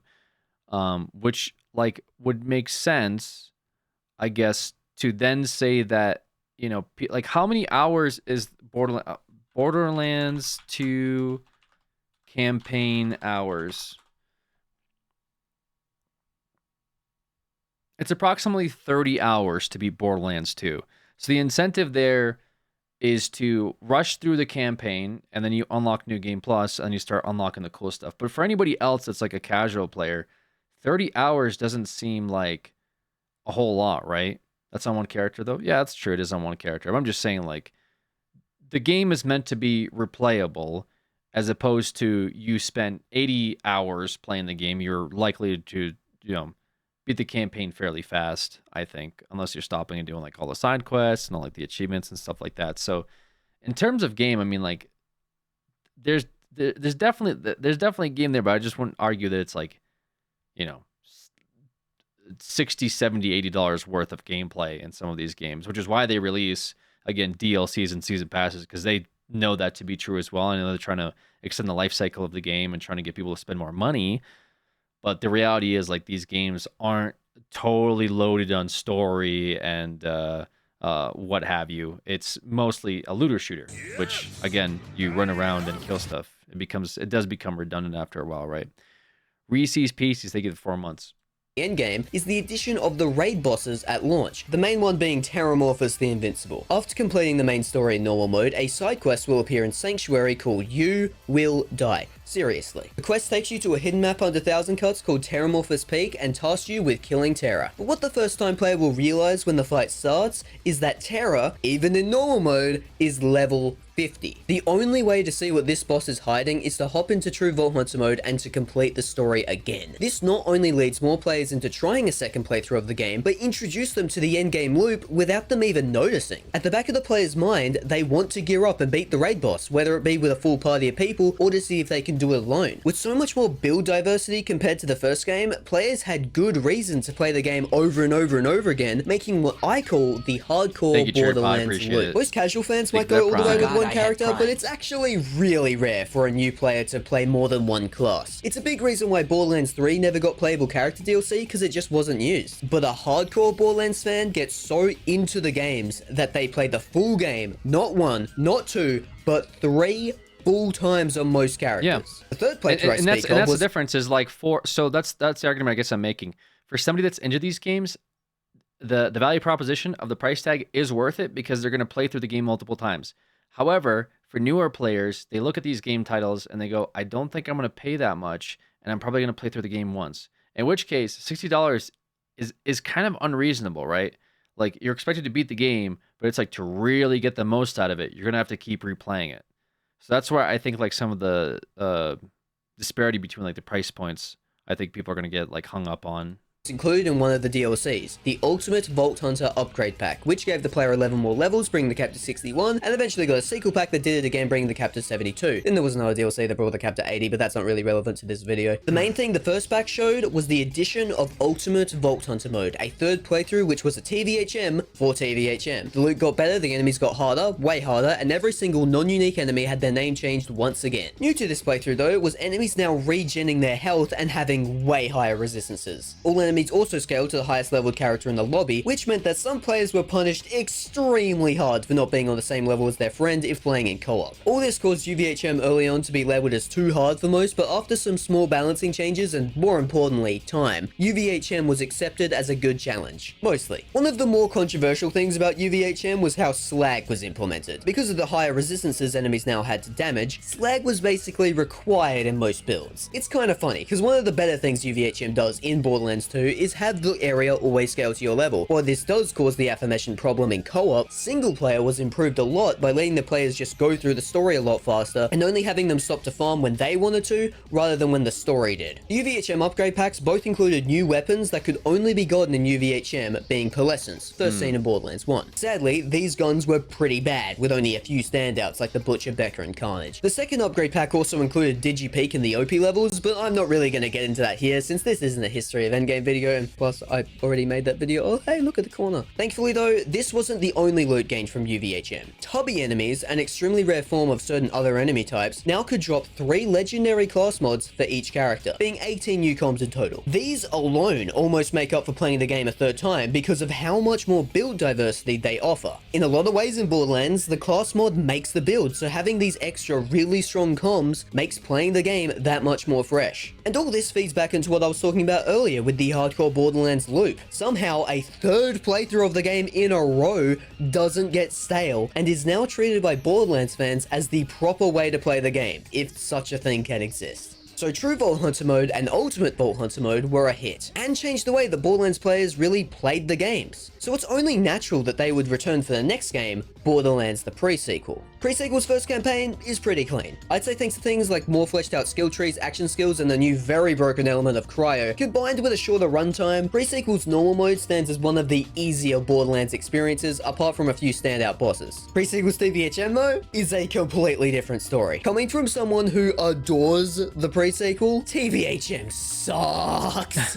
Mainly due to its level scaling, TVHM follows the same outline as Borderlands 2's leveling, meaning that normal mode stretches from level 1 to 30, TVHM goes from 30 to 50, and UVHM goes from 50 to the level cap. This was not an issue in Borderlands 2, but due to the pre-sequel having a much shorter runtime and less main missions, TVHM's levels are stretched incredibly thin, especially near the end. The jumps of required level between each of the story missions make it almost impossible to get into a flow when playing the game. You're forced to stop and start constantly, and the side quests don't give enough XP to compensate like they did in normal mode. This makes the best way of leveling up killing the previous story mission's boss over and over again. But this has its own problems. First, not every mission has a boss. Second, Felicity, one of the bosses, for whatever reason doesn't give you XP on kill. And third, even when killing a boss that gives really good XP, like Red Belly for example, not only will it still take quite a long time to get on level, but all the loot that you received from that farm will be under leveled for the next story mission, making it still kind of a struggle even when you're on level. You might be curious to how this isn't also a problem in the pre-sequel's normal mode, since it has more levels to get through than TVHM does. The answer is simple. In normal mode, you just level up way faster. In the tutorial alone, you get to about level 4, and you're probably already pushing 8 or 9 by the time you get to the hub world. Not to mention that the boss farming in normal mode yields a way larger percentage of XP, making it super easy to power level. But back to TVHM itself, it wasn't all bad. Even though the game only had one raid boss, which was just a hard version of the final campaign boss, and not really promoting that much replayability or endgame potential, the team at 2K Australia came up with other ways to incorporate the now expected replayability. As you probably know, in the base game the story is framed around Athena telling the Crimson Raiders the story of when she worked for Handsome Jack. But in TVHM, Athena is forced to tell the story again, but this time to Tiny Tina and Brick, who have got a lot of new dialogue throughout the game, making a second playthrough that much more worth it. Another great addition was playable characters now talking directly to the NPCs. They all have unique dialogue, and it might just be enough to get someone into playing another character. But sadly, despite these great additions, there's no other way to say it. TVHM was a grind, and it was not fun. But just like in Borderlands 2, an Ultimate Vault Hunter pack was released, and with it, the semi-successful new playthrough of Huge. UVHM returned. Huge UVHM, DLC. in my opinion, is how pre-sequel should be played. The increased difficulty lands in a perfect spot where the enemies are tough but fair. The more broken builds feel a lot more balanced, as well as Cryo not feeling as busted as it did. I mean, don't get me wrong, it's still busted, especially with how good TDO chocks are in the game, but at least the crazy damage feels a lot more earned in UVHM. Going through the story again still has the Tiny Tina and Brick dialogue. Always wish we'd get another duo, but I get why we didn't. Like in Borderlands 2, every enemy now scales to your level, which means that you can do every story mission back to back and do exactly what you want to do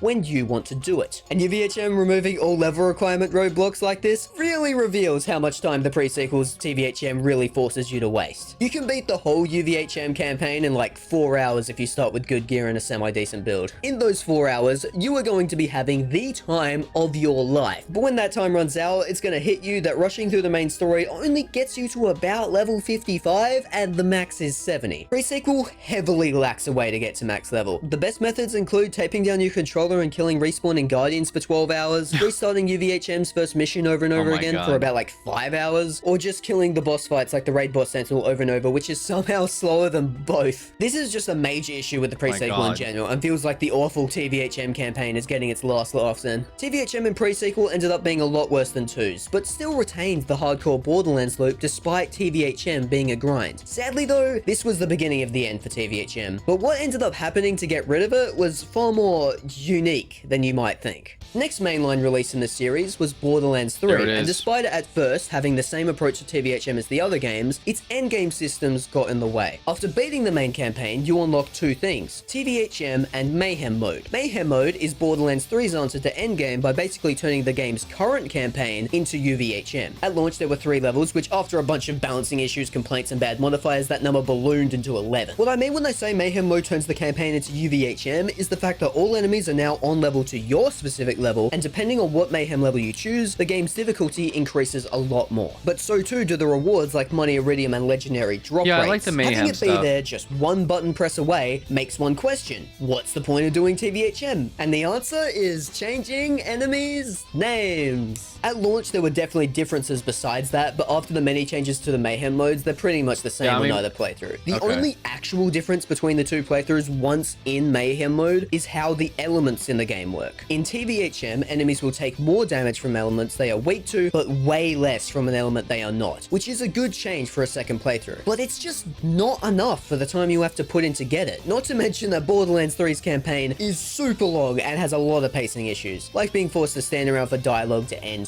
constantly. Also, legendary drop rates in Borderlands 3 are already extremely high as well, even without Mayhem mode or TVHM to boost it. It means that you no longer need a second playthrough to experience new better weapons, which can be seen as a plus to some people, but you can't argue it does hurt the replayability. But when the game itself just gives you a button to opt out and skip to the endgame, people are gonna take it, especially when the first DLC brought with it an incredibly good way to power level your character in the form of the scrap traps. TVHM was largely untouched because of this, which meant that there was no reason to make people buy an Ultimate Vault Hunter pack that they would never use, making Borderlands 3 where Ultimate Vault Hunter mode died, and that leads into where TVHM is today. It's gone. In the newest Borderlands-like experience, Wonderlands, TVHM was not included at all, but the campaigns get longer and the dev— Why post a YouTube video and never post? Bring back Immortal. I miss you. Did I not literally post today? Is this not a video that was posted 2 hours ago? TVHM, as I will be referring to it as for the rest of the video, is one of the reasons to play through the game again. Though some people have that there was no reason to make people buy an Ultimate Vault Hunter pack that they would never use, making Borderlands 3 where Ultimate Vault Hunter mode died, and that leads into where TVHM is today.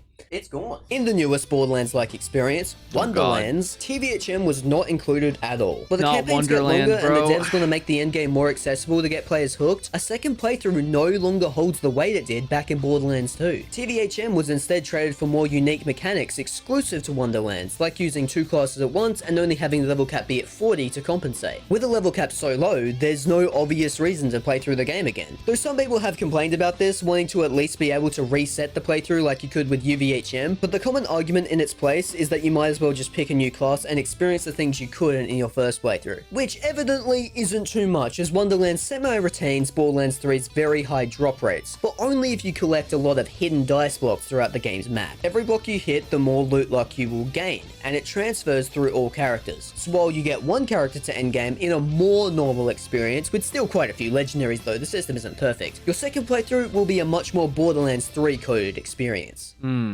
The overall impact of TVHM throughout the series will never be lost. I mean, it was the main building block that led Borderlands into being a series known for its replayability. True. But the series has gone a different path in recent years, with longer campaigns and way more rewards for less player input. While TVHM did put out diminishing returns on its quality, with being pretty grindy in the pre-sequel and not needed at all in Borderlands 3, it will at least be remembered in its prime as one of the most unique and fulfilling New Game Plus modes in gaming. In the future, I would love for it to return, and it probably will, but I'll admit, it kinda has to be under the right circumstances now. If the story is really long and the reward for doing New Game Plus isn't there, then it probably shouldn't come back. For TVHM to really have purpose again, I think Mayhem will Borderlands probably as a whole replace needs to it, fix these honestly. fundamental things like legendary drop rates, difficulty scaling, pacing, and most importantly, the end game. Honestly, if they don't want to change the aforementioned features, I think we could just get away with having a story reset with fixed levels for missions and enemies. But let me know in the comments what your opinion on True Vault Hunter mode is, and if you want it to come back. For now though, I'd like to thank you so much for watching, and let's do the channel member shoutouts. My channel member Okay, that was a good video. That was a good little recap about Mayhem mode and the Vault Hunter mode. I forgot the difference between like the pre-sequel stuff too.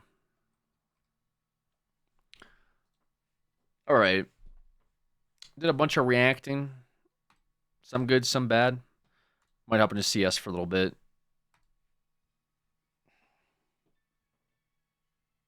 Hey. Hey.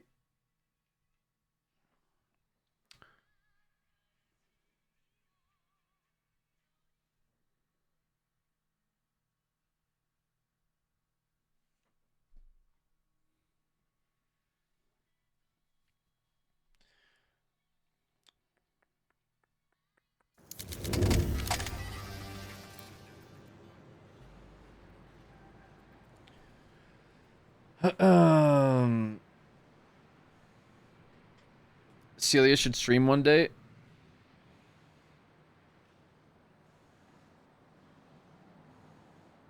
She doesn't have any thumbs. L no thumbs. Fake case. Shut up. Fake case, bro. Okay. Let me make sure this game is running on all 7 cylinders of my PC.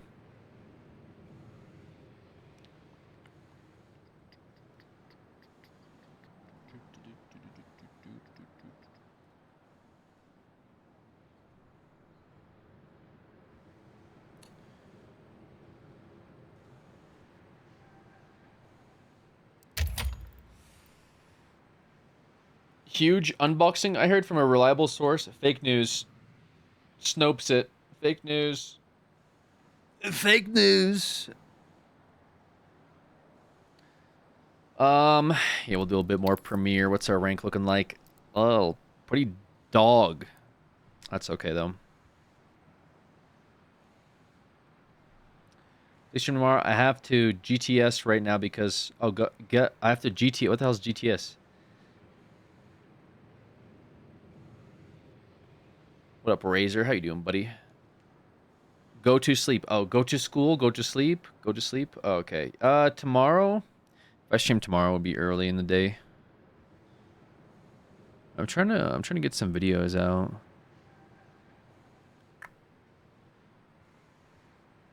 At least more videos, I should say. Possible though. We'll see. Grand Theft Auto? I don't think that's what it is. I don't think it's Grand Theft Auto. Anyways, I'll give me a second.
All right.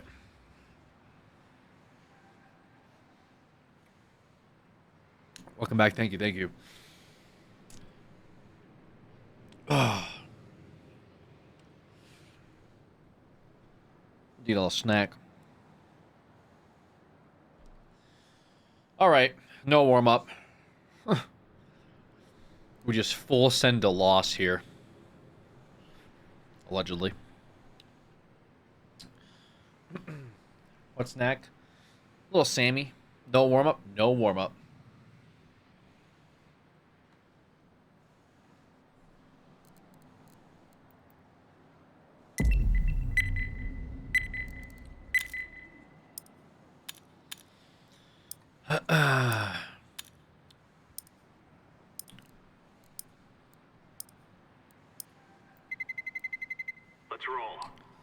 Let's roll. Ben Anubis. This guy's name is Bong Rip Every Death.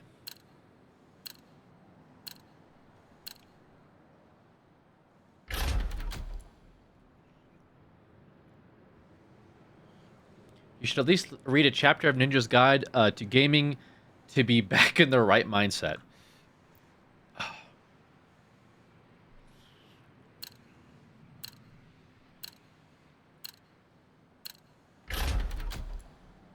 Okay. God damn it. Guys, play more Mirage. It's going to go away next patch or something. More Mirage, please. More Mirage. Oh.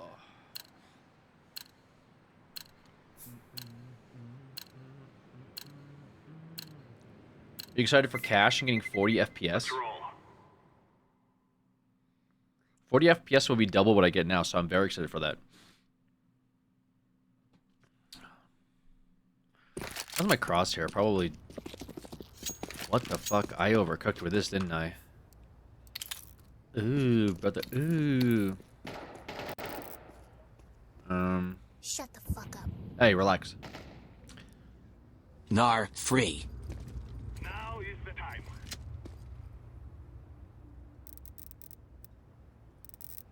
This might be a little too much. We'll see. Ayo, thank you. Yo. Yo, yo. Hey, yo. Hey, daddy, chill. What the fuck was that, brother? Sorry, I slipped out. My bad. You okay, man? R.I.P. you, bro. You're dead. Yo, what up, team? Yo, what up, Like, Josh? you're actually dead. Yeah. I see dead people, and I hear them like this too. Bro, what? Zero trade, by the way. Cat, cat, Okay. cat. Nice. The bomb now? The bomb, fuck, my bad.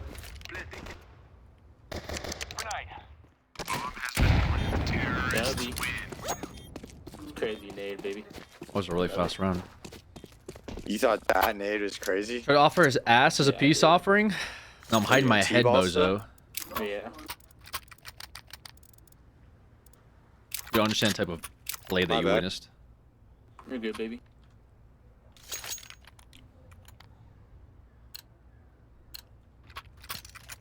Let's move. Come on, hurry up. I'll go. We'll go with them. Dude, I like need to practice smokes in the morning or something, dude. I don't practice any smokes. It's really not good. Yeah, I should be practicing more. Oh, my headphones are backwards. Flashbang out. That makes sense.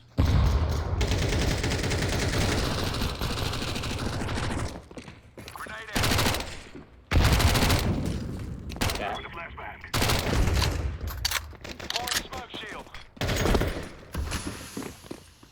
Fuck me.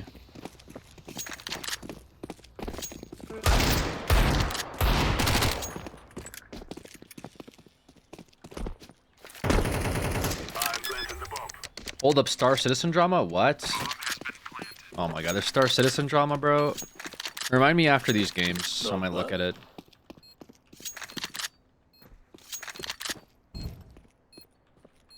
He's in Palace, probably. He's gonna... Oh, never mind, he's market. Star Citizen drama's wild, bro. What is it about? Is it where they're like the charging of stuff in the beta or something? I kind of heard about it. I didn't understand it though. Is that what you're talking about? Like charging for money instead of they're wanting monies to, yeah, but like they usually come out with something, but now they're charging for it. That's kind of how I like loosely understand it. Could be wrong though.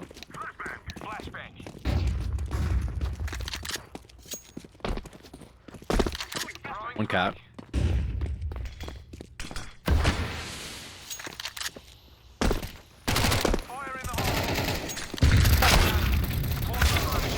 Wow. Genius play to walk out. Just walk out of a connector.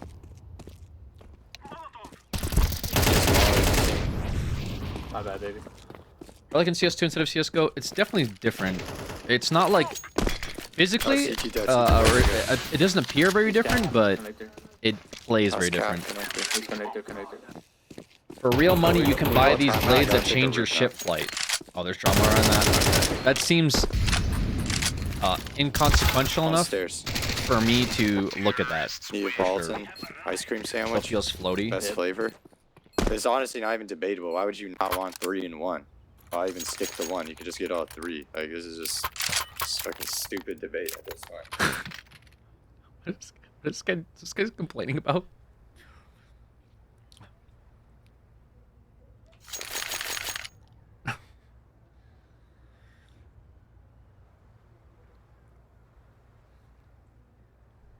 No, one of those instances where they somehow pissed the whales off, dude. Wasn't CS2 just supposed to be a fancy port of CSGO? Yeah, but they've changed stuff, man. It's not enough to be noticeable at appearance, because it does look a lot like CSGO, but it's enough to like feel different. And I'm not sure if I like that, I'll be honest with you. I'm not a big fan of like all the stuff that they did change with it. Movement feels weird. Give me a sec here, guys. Me too. Peeking feels weird. Cheers, everyone. We're rocking with American Spirit Light Blues right now. Hell yeah, fuck yeah. On some XJ13, which is essentially a stem off from Jack Harrer on some OG shit. Alright, cheers, boys. Take you back to 2012. You're taking a bong rip? Yo, be careful with that, dude. Alright, that's the state of CS ranked, I guess. He's taking a fucking rip mid-match.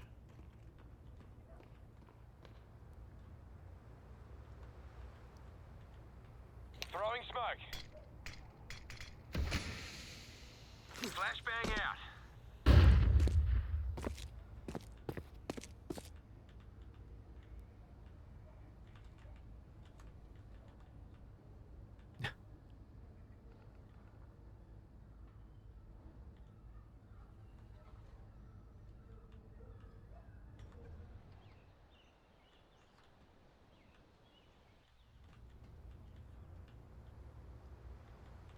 Come on here, B.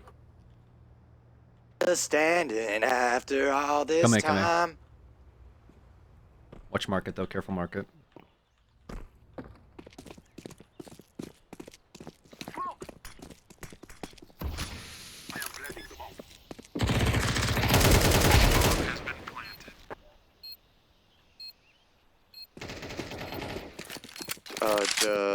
Yep. Jungle snipers. I don't even remember what that shit's called. Jungles. Wait, the jungles? Like by Crenshaw and Inglewood? Yep. He stays now.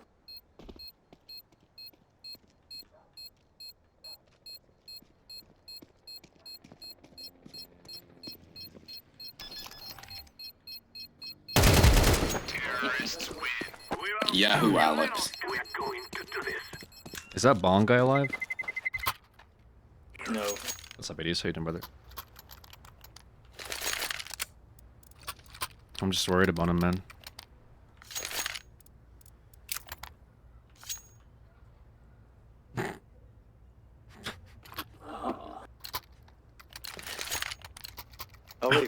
take another rip.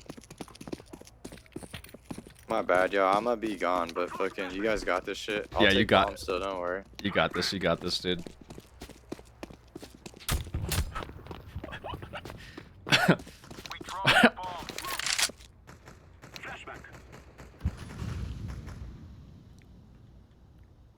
Laying down some fire.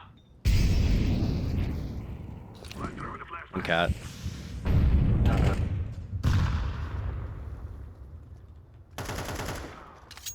Damn.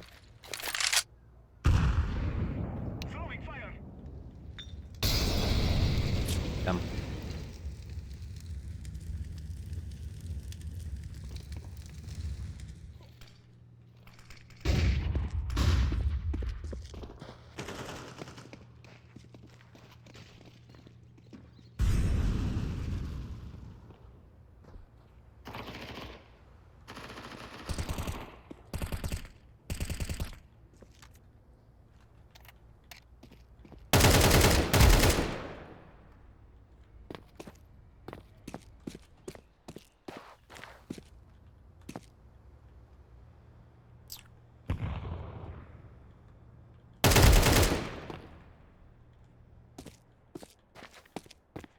They have bomb, right? Fuck. Unlucky.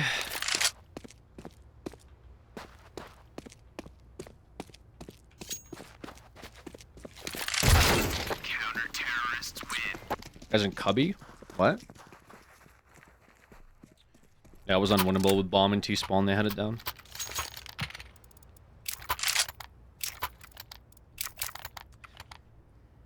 And T. Thanks, guys. Thank you.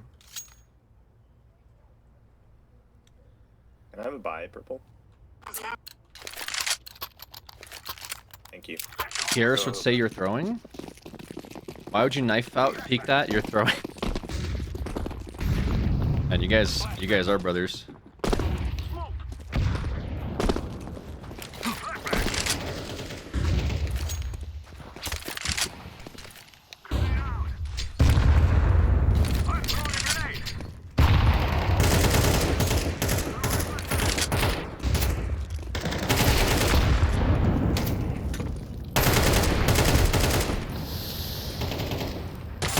One tower. Stairs. Stairs and CT. CT last.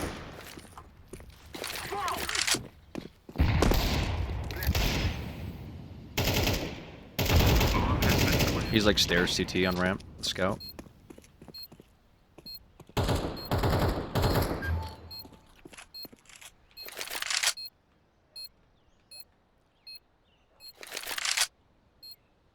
He watches this.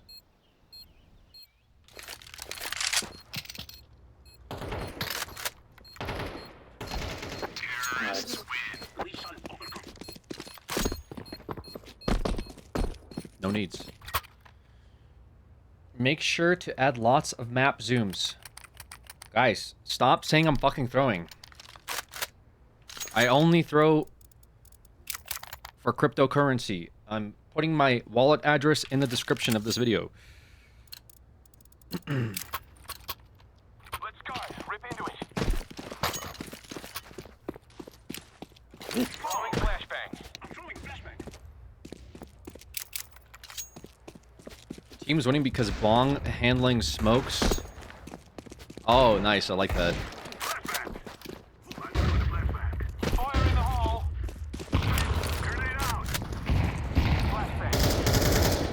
Nice.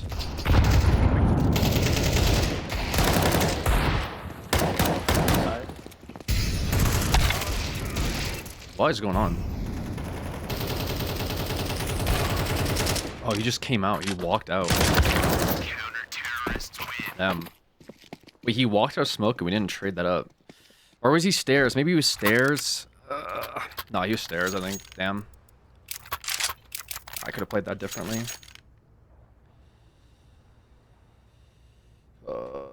Just being Alex really leveled up after commentating IAM. IAM was fun to watch, man. I actually really enjoyed it. We're saving. Oh no, we're buying. Thought we were saving. Yeah, this is like the only smoke I fucking know, and it's sad. Or remember, I should say. I need to do like a practice map for this. Using window. Should be one more, maybe. Maybe not.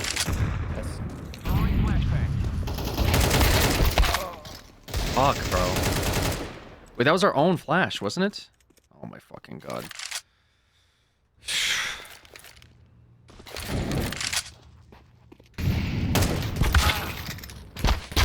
Counter-terrorists win. I actually snuck out. That's really annoying.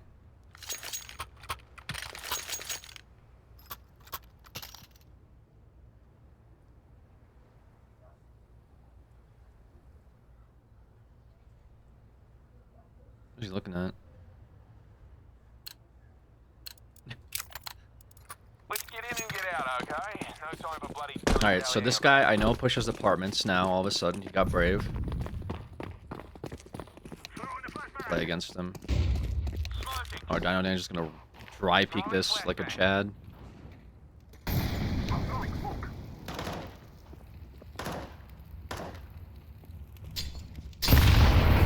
Unlucky.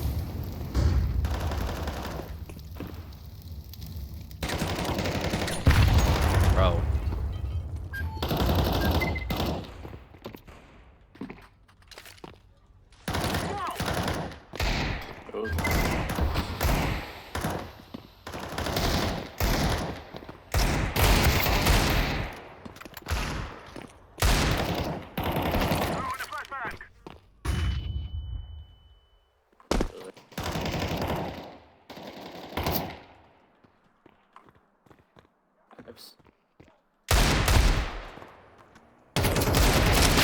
Counter-terrorists win. Damn.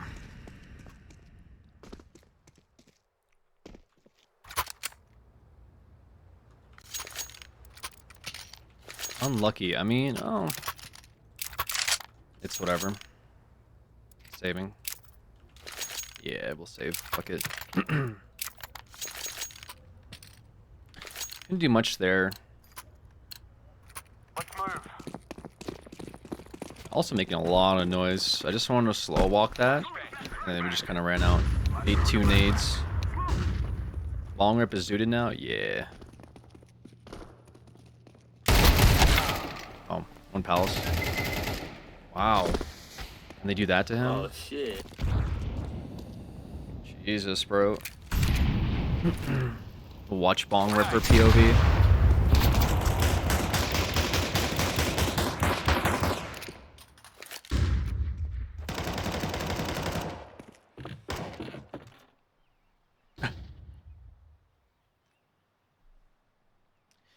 Alright, Bong Ripper POV. Let's go.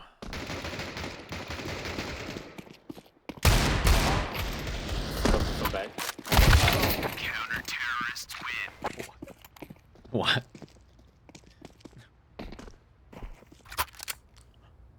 Okay. That was pretty dope.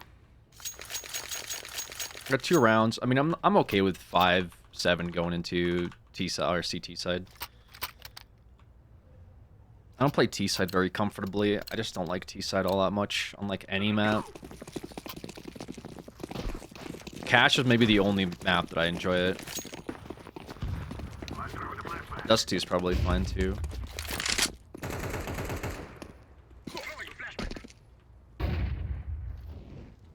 Yeah, let's lock in, boys. Why does he sound like he just fucking did a line, bro? Deploying smoke shield. Oh shit.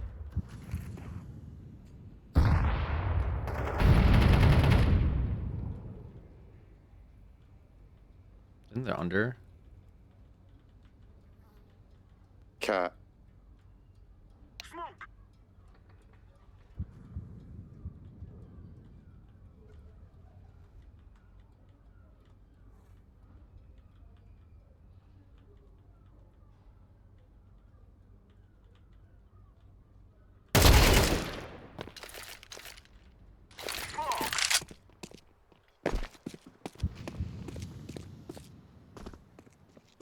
Setting the bomb.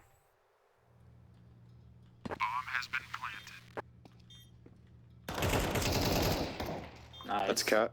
Left side. Tag them, hello.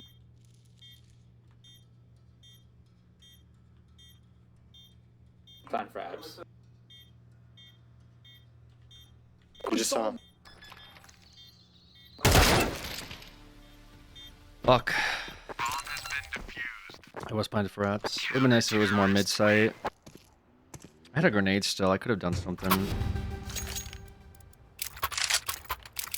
I know he was one on site. Maybe I played that more. No, where I played it was fine. Market though. Market door side. I don't know. It's rush A. Market door side would have been better. Left over. Throwing smoke. Flashbang out. Flashbang out. Throwing smoke. Molotov out. One ticket. I can't see shit. Sandwich smoke. Jungle. I think that's got CT, right? Or Push. Yeah, I think so. I don't know about with off. Jungle. Off is down jungle. My bad. But it's half.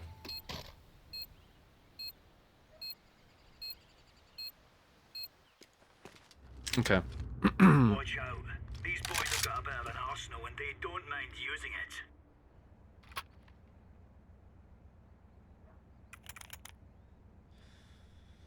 All right. Let's. I guess we'll pop off. Just grab some armor for that. The Glock disadvantage.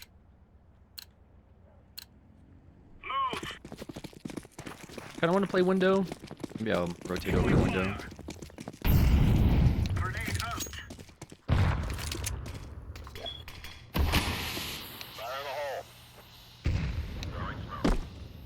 Abs.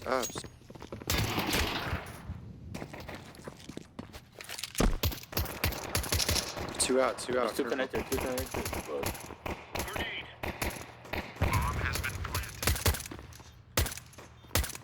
Let's go, purple. Let's go.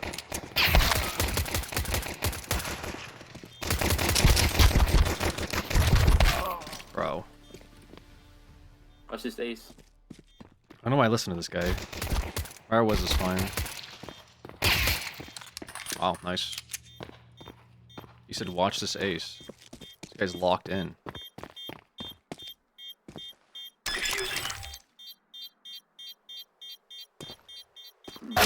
Damn. Shit. NT. Him saying let's go purple is just not the correct call. I don't know why I like at all got baited by the guy that's been fucking taking bong rips. Kind of dumb on my part. That's just not a let's go situation. That's like a get a headshot. Don't run out in the fucking 3 angles. That's on you. Yeah, it's definitely on me. Throwing a grenade.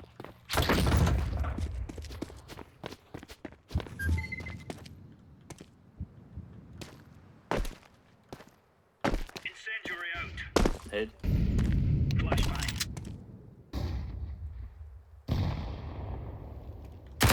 Out on cat. Laying down smoke. Bomb cat. Bench. Grenade. Cat. Bombs down. We did a little bit of damage. We did some damage there. That was good. Okay. Of course, it's gonna Market be- cat. Unlucky, I guess.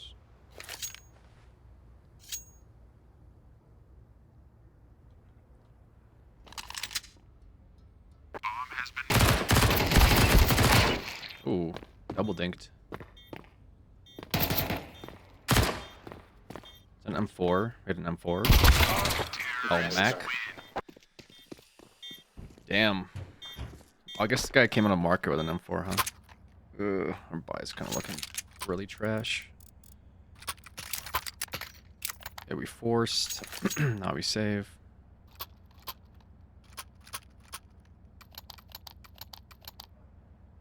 Yeah. I'll have to do like really cringe plays this round. Move it, son.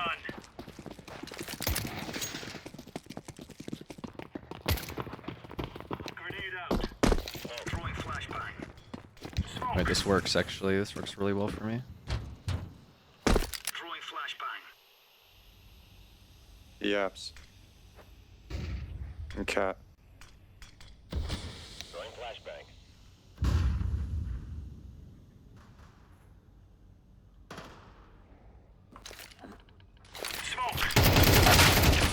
Damn. Wow, the timing on that couldn't have been worse. I just dinked him. One's cat, I believe. That's actually really unlucky. Dude, 2 of those were just luck.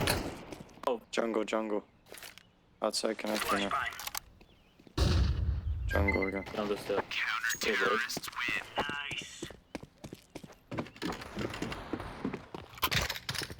Yeah, okay.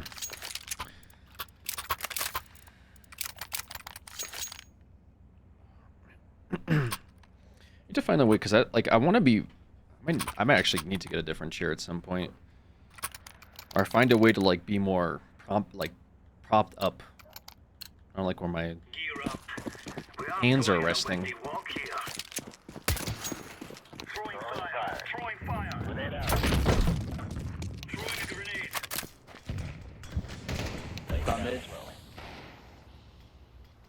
Deploying flashbang.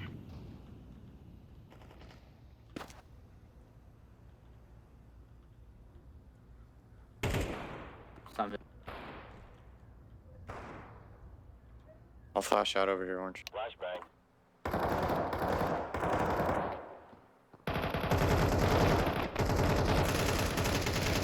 Counter-terrorists win. We're getting stuck right. There's any util here. Seems Run through. trash. Nope, nothing.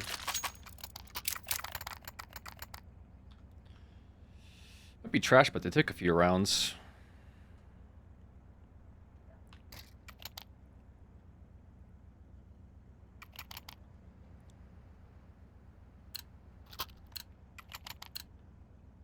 Come on, jump, jump. Nice, baby. Throwing fire. Incendiary out. Grenade out. Laying down smoke. Throwing fire. Fuck, of course. Grenade.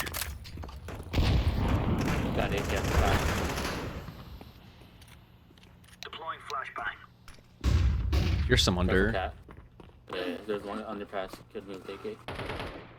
Flashbang. Connector, I think. It's in window. What? On A, on He's A. on site, on site. Good shit. Playtime, yellow. Deploying flashbang. Just on A site? Better. Mid. With the XM, bro. Hit him with the XM. Sick.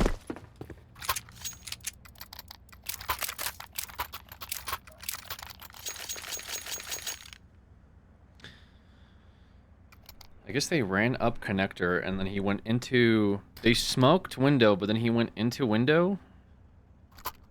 After... whatever. A little awkward.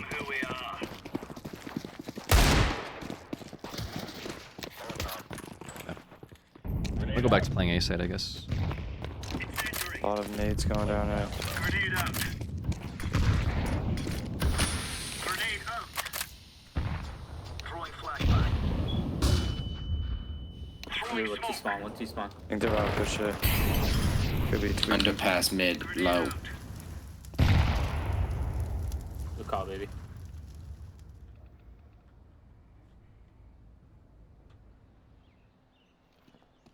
A out, A ramp. 2. Alice one. Of course, he's the guy with the fucking op. Nice side. Deploying flashbang. Throwing flashbang. Outside, upstairs, upstairs. You better. Nice. You just saw him on site. Oh, Palace. You're fucking Oh, Yeah, got good one try. bullet, bro. You would've got him. yeah, this guy kind of popped Beautiful. off. I love this game.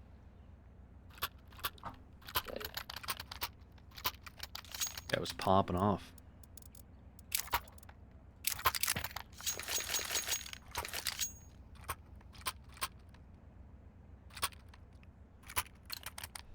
I'm a rush rap, fuck it. Remove any doubts in your head. It's us or them.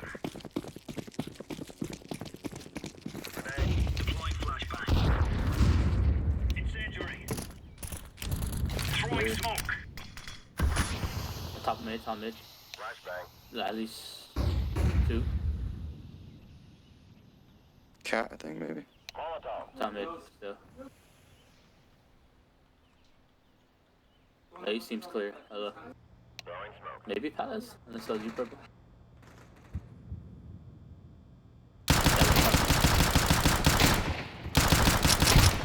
What the fuck? Mid still, I think. Laying down Cat. smoke. It's good, bud. Counter-terrorists win. We're in the clear, lads. Someone was op. I'll be honest.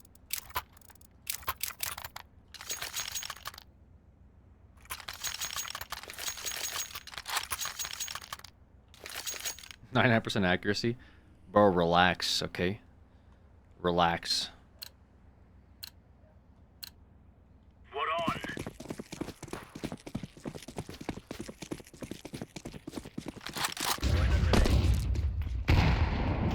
Out mid. Incendiary out. Flashbang. Throwing a grenade.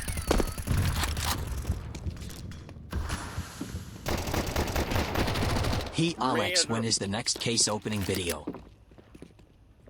They're in jungle already. One cat pushing now.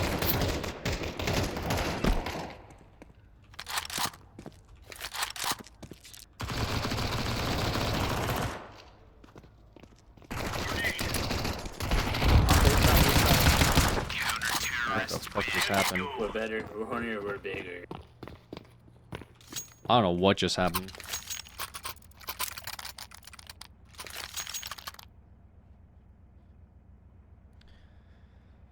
Funny game, I guess.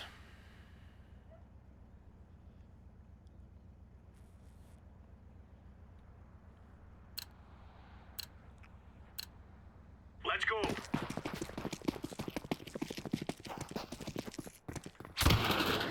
Molotov. Fire in the hole. Throwing fire. Okay. Throwing a grenade. Smoke. Let's CS, I guess. You have the setting where the crosshair follows the recoil? Oh, you can turn that off, right? One's right This here. one right here, under game crosshair, follow recoil. Nice, he stairs somehow. Throwing flashbang. Stairs already? Yeah, I didn't see him go through the smoke. Alright, one's close to you, orange. Green. So now this guy has an Underneath me. op. Or about triple. Out of box. Grenade out.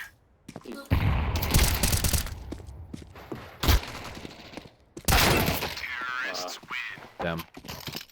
You like the follow recoil setting? You really like it? I'll try it for a round.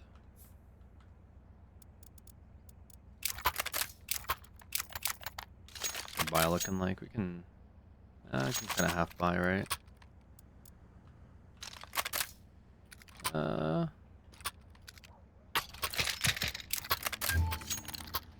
Let's go. Appreciate it, babies. Flashbang. Smoke.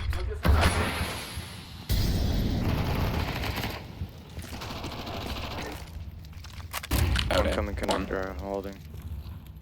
You guys have bomb? One palace.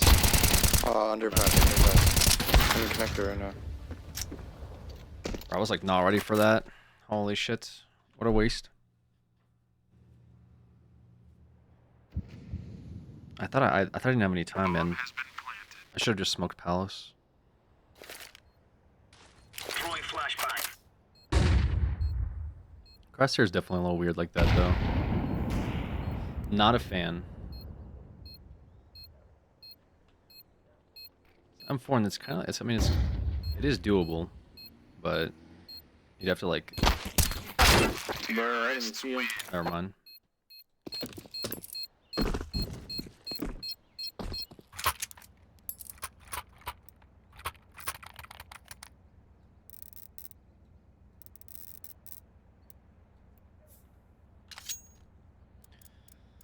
Oldie but goodie.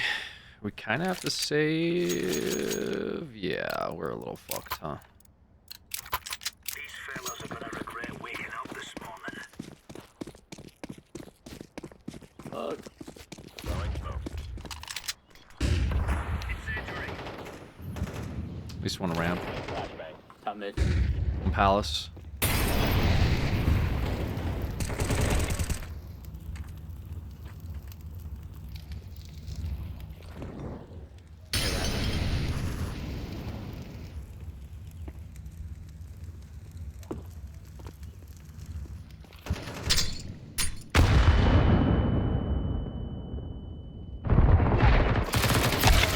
Holy shit. It's awkward, bro.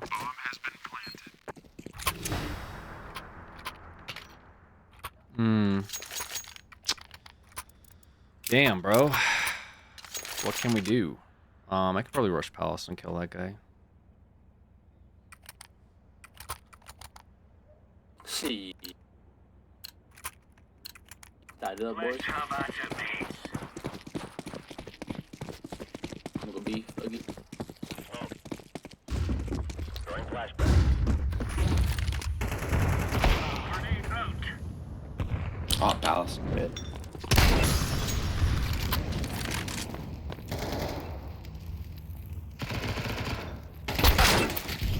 He's already out on fucking connector? Bro, what? Ah, shit.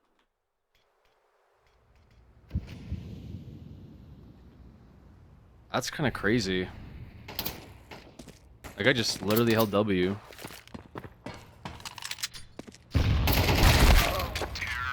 Nice try. Yep. GG's, man. I'm with 32 and 17. That's pretty wild. What was the... I guess he knew I was in Palace, but that was a really cracked play to make. Doubters win. Unlucky, man. Unlucky. I just didn't get anything going on CT side, I guess. People seem to be nice in this game. Yes, Counter-Strike is known for its like really wholesome and welcoming community. Filled with nice players. Everyone's a very genuine guy. Star Citizen drama OG. Let me play another one. Then we'll unpack some of the Star Citizen stuff.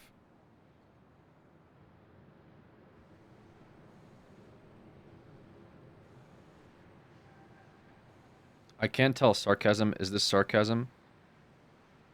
I was gonna keep the bit going. No, man.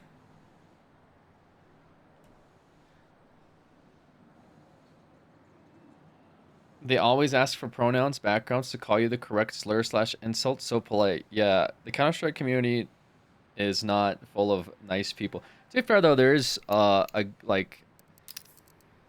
it's like 3 out of your 4 games will probably be fine, and then you'll have one game where you'll have like really like fucked up individuals. That's usually how it goes.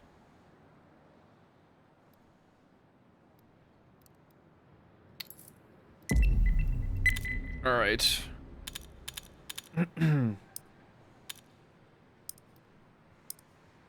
Best is when you pick up an AK and has a slur on it. Yeah, they can make like slurs with stickers and stuff. Let's roll. Pretty cool.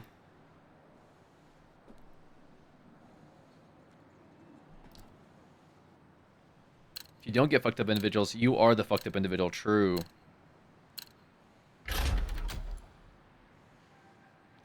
You can report that and get them banned for crafting. That's funny. Why are they banning Mirage?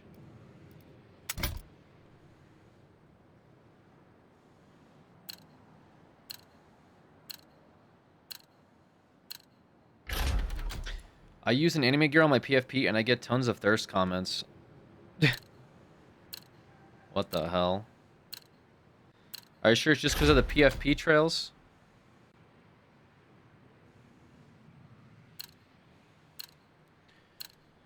Alright, man. Alright.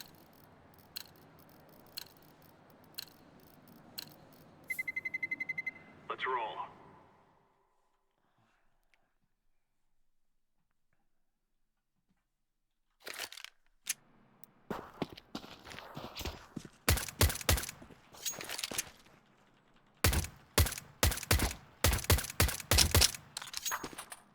Roger that. Oh, I'm like slow, dude.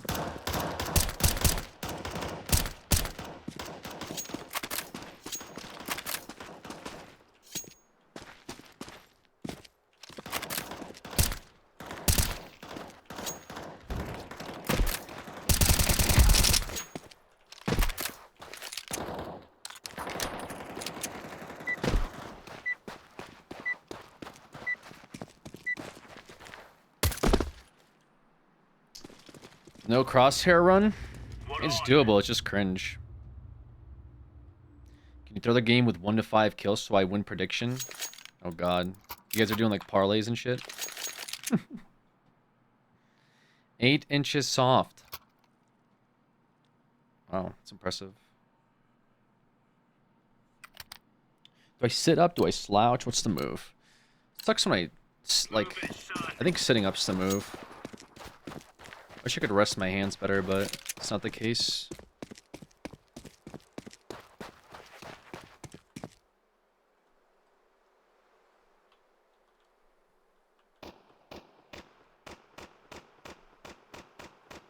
Incendiary out.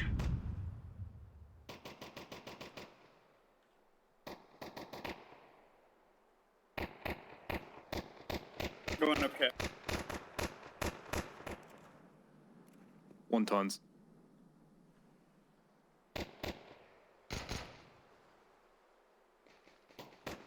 On cap. Thank you. I'm dead.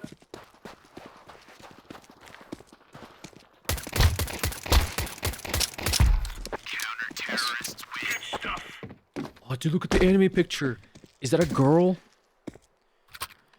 Get a wrist supported mouse pad. I don't know. It's just my How'd you know to help me on B? That was crazy. Oh my god. What the fuck? my angle was like my hands aren't flat. That's a great Does question. that make sense? Like I don't know. Like I wish I was like perpendicular, but like the way my wrists are resting is a little weird. I think if my chair was a bit higher, I think I'd be chilling. But my chair, like the hydraulic mechanism doesn't work on it anymore. You know what I mean? I'm a little cooked, so my hands are a little uncomfy.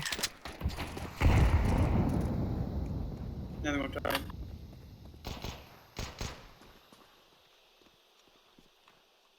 Here's some up, cat.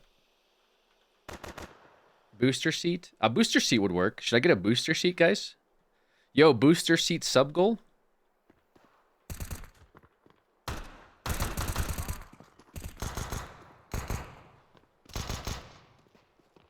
Throwing flashbang. Pushing long.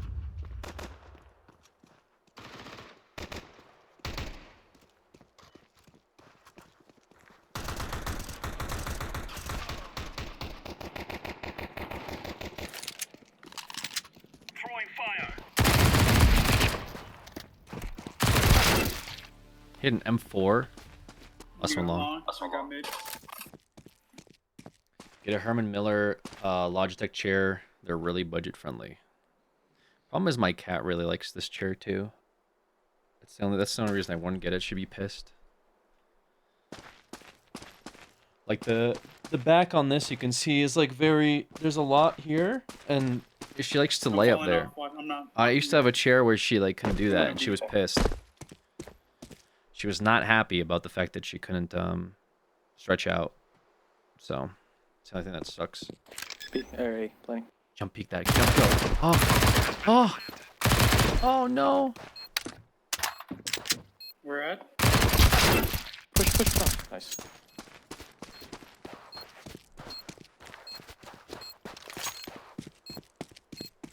$1,000 goal. It's just a tracker. It's just a tracker for right now. I don't have anything definitive set. I do get some plans though. Can you do the gritty? Do your mom. Boss got fired and I got his Herman military. That's sick. Rats. We took the piss out of them. Who voted over 21? Wait, you guys are laughing that I couldn't get over 21 kills? Why would you say that, man? Why'd you ask me to do the gritty, man? He hits the gritty at 1,000. I'll hit the gritty at 1,000.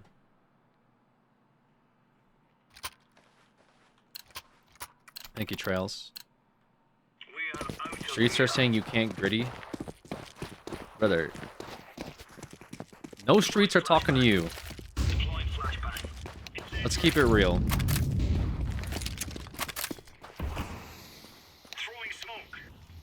Up mid, multiple. Going up cat. They have cat control. Three. Throwing a grenade. I lost guys. 5. There was the 2 top and 3 cat. Bomb cat.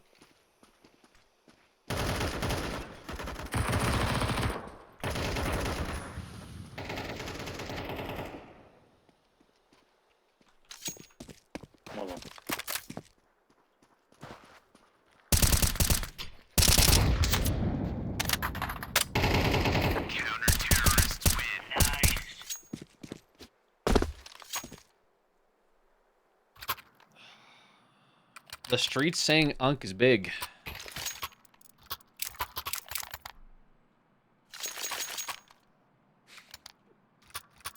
I don't know how that happened, but enjoy that. The fuck?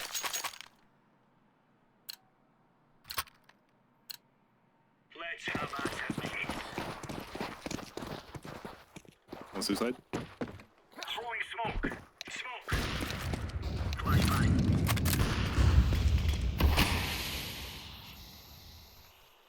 Grenade out. Grenade out.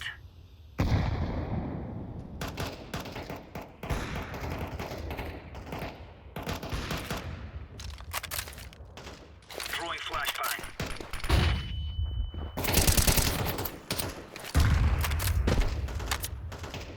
On top of mid.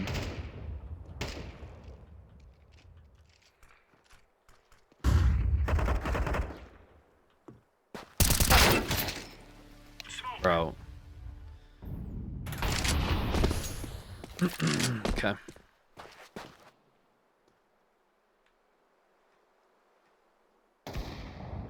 Nice. Bomb's cat. There you go.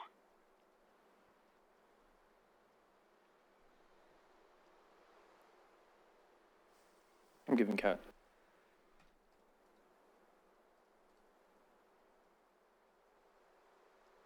I was like, I didn't think he was already like sticking out, you know, because this guy was holding this angle. Counter-terrorists win. All right. 99-4.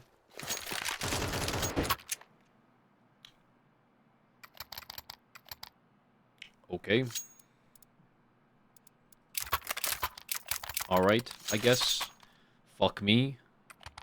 99-4. Then the guy just turns and looks at me and clicks me once in the head.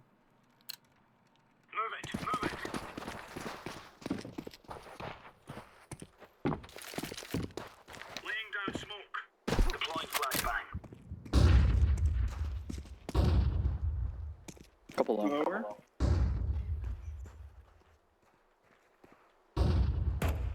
They're out long, at least one. It's like 2. Throwing smoke. 3 out long.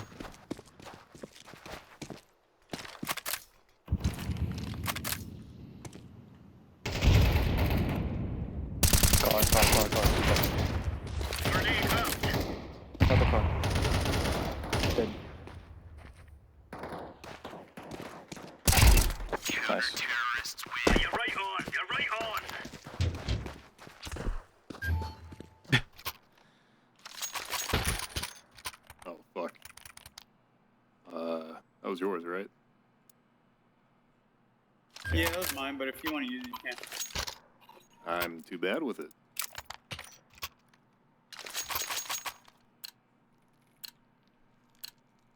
Remove any doubts in your Thank you for my app. It's us or them. What's this side? Never mind. Nice. Throwing smoke. Throwing flashbang. Throwing fire.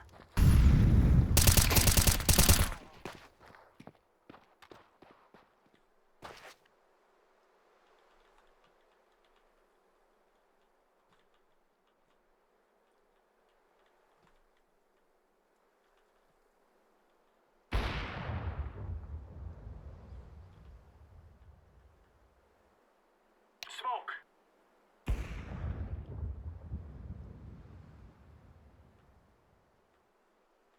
One could be lurking low. Yeah, bomb. Counter-terrorists win. Easy peasy lemon squeezy. Farming assists. Yes, sir. Yes, sir. What's your sense? We're at 2 point something. You guys aren't even giving me a chance to shoot anything. 2.6.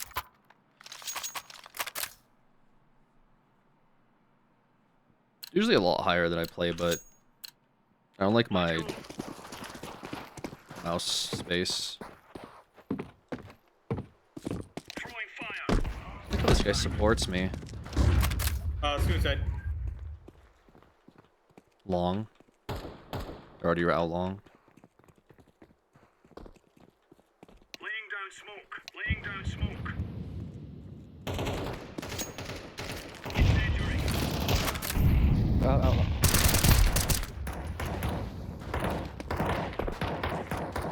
Incendiary out.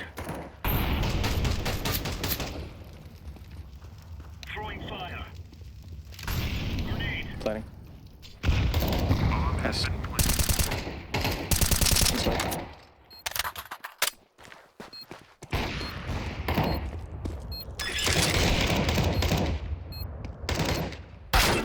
Bro, what? Oh. Alright, Nice. cool. Okay. I mean, I'll stick that for the debate, That was but almost really bad. I could have played for kill, but I figured we win that 3 versus 1, right?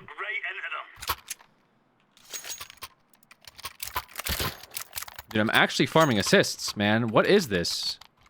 What is this fucking game? 90-2, 99-1? Crazy that he even peaked again. What the fuck was that about? I could have just smoked it, you know? That's the reality. One suicide. Smoke. Throwing smoke. Deploying flashbang. Flashbang.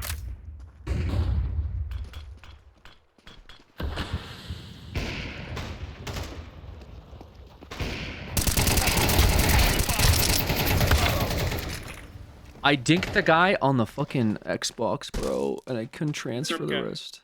Yeah, they're up cat already. Care. What? Oh my god. Doing like 1 billion damage this game, and for what? Incendiary out. Grenade out. A nade kills him now? Okay. There he goes.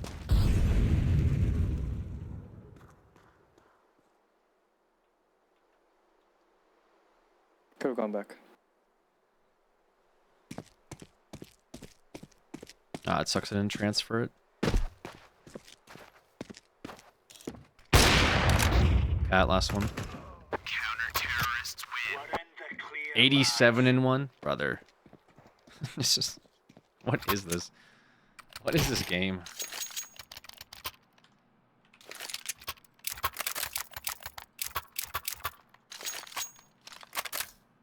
I can sell it, I can take it too. Sure. I'll run the op, why not? Let's move out. Suicide. Suicide. Flashing capture you, Blue. One there. In tons. Hopping up, hopping up.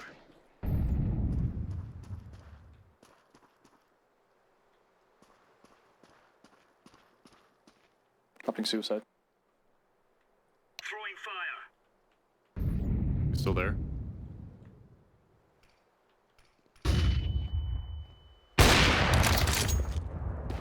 One lower.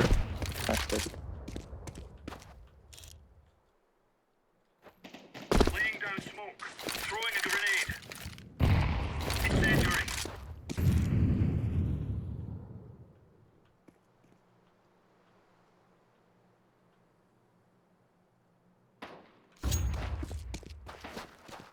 I'm match fixing.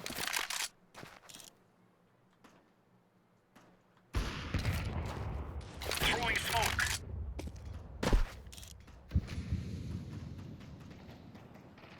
Mid. He's tagged mid.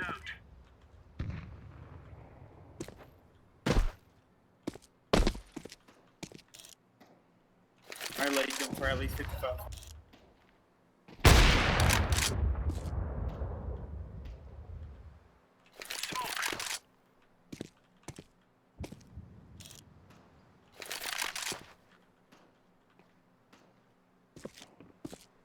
Okay.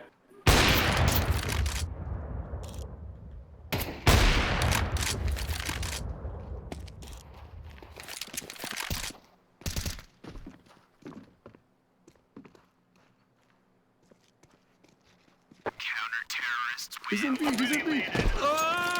Got him. Nice.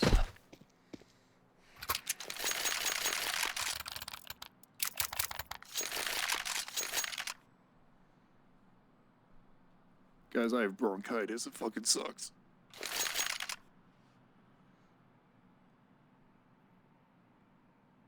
Is that from the Jurassic era? Come on, jump. What is this renting weapon from the case versus owning it? It's a lease. You can use it for like a week.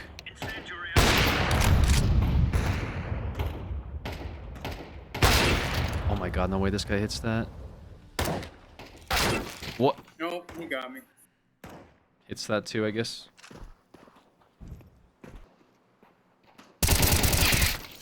Oh.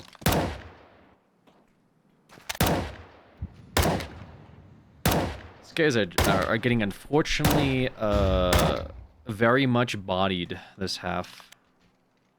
Are they coming to B? Bodied pretty hard. One cat. One cat. Could be both, sounds like. They're both cat. Counter-terrorists win. It's a piece of cake, so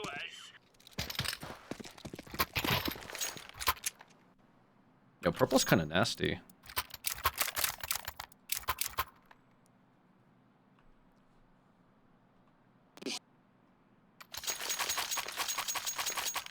Just skins?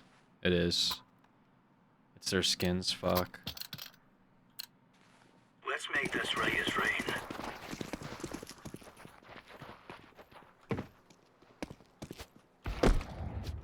No. Throwing fire. Laying down smoke. Throwing fire. He's suicide. Grenade out. Great fire.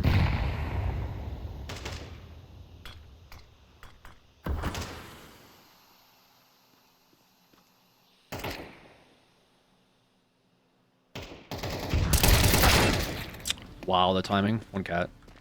The timing on that's actually crazy.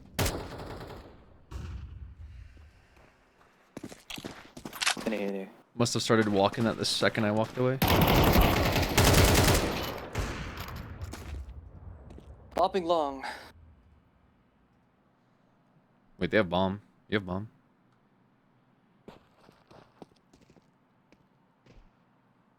Smoke it.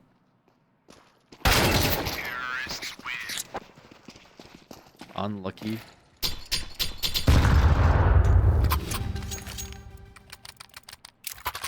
Sure, we'll do something cheeky here.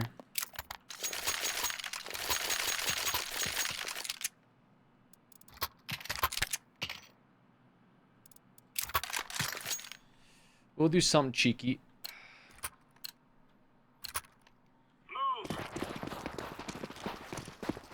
Actually, we won't. One suicide. Incendiary out. I keep getting owned by this guy now. Flashbang.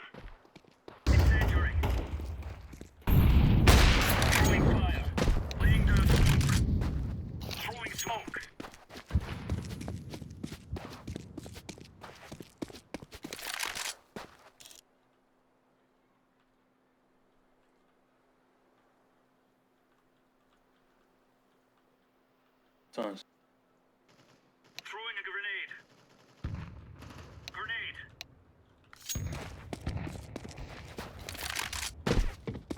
One late mid. Deploying flashbang.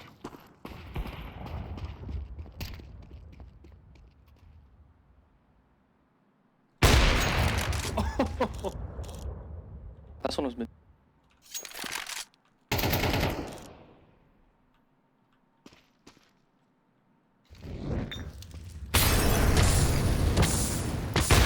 Counter-terrorists win. Spicy.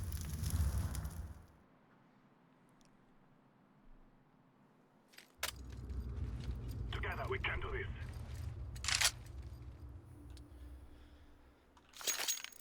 That's a pretty good B spawn. We could throw away everything. We could spiral. Bad OG, bad OG. Didn't know you had it like that. I mean, most people don't, bro. You know, they sleep on me. Also, this is like a really low MMR game. It's embarrassing them. This is how far I've fallen in 2 games. We have to commit. We just have to do it. On the right. On the car. Window, drop. Dead. Door, one. One under window. One coming upper.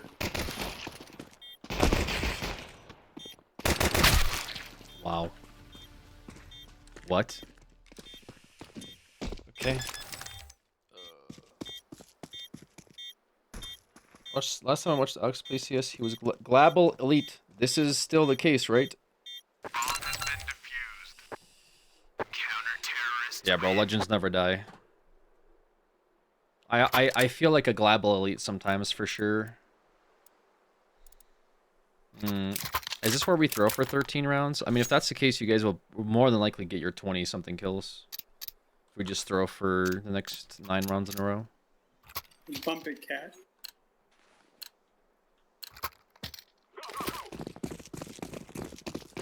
There's smoke. There's a couple. They're gonna sweep us, guys. I'm fucking scared.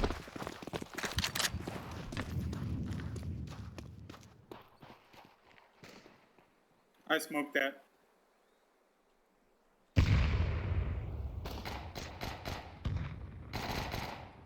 I dinked them. Come on. I'm planted. Ooh, all 3 there. That was a really sick play. Last 2 CT.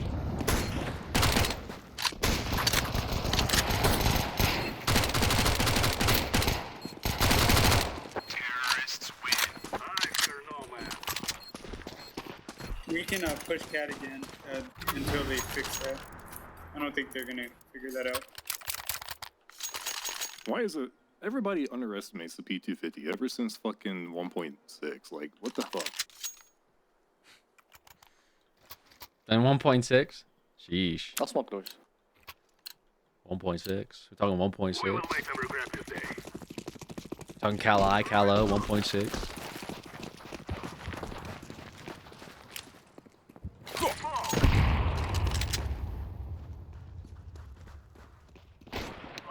No, he's holding it with a scout. Dude, this guy just loves my freaking head, dude. Like, that's what she said, but you know what I mean.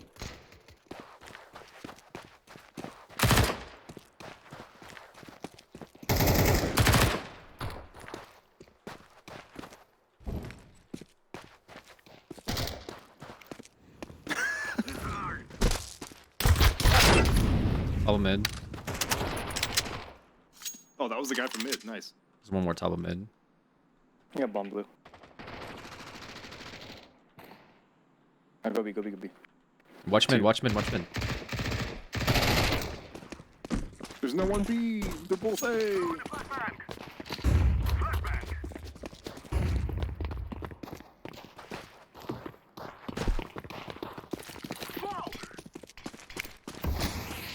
Okay.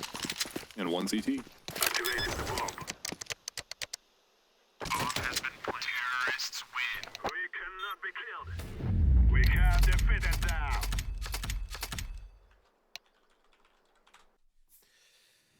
was a not very eventful game, I'll be honest. Not a very eventful game.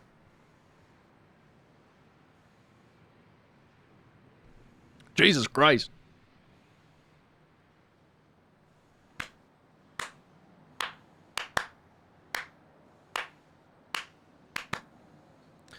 Mentally dominated. Mentally, I'm in their mental while I'm mentaling out their mental. Boom. It's about the journey, Alex. No, it's about the destination. No, it's about the destination. For sure. For example, I don't get off a turbulent flight to Miami and go, well, that was about the journey. No, I'm in Miami. The flight sucked. Okay? Simple as that. What's your final KD? Needs it for the predictions? It was... not this game. Or was it this game? Oh, it was this game. 12-7.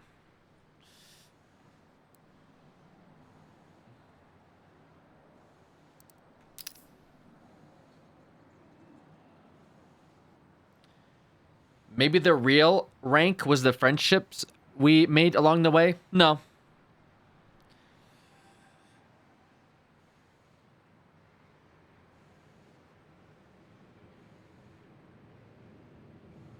No, it's about the destination.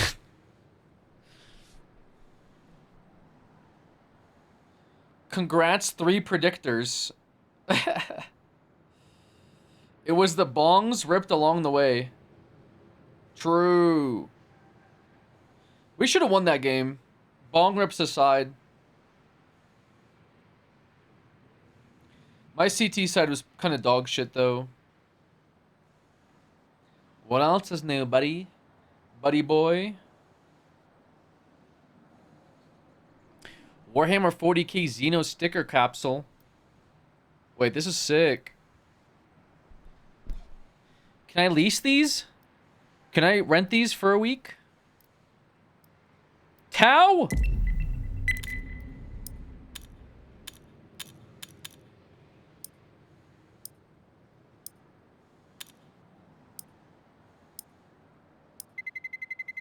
Let's roll.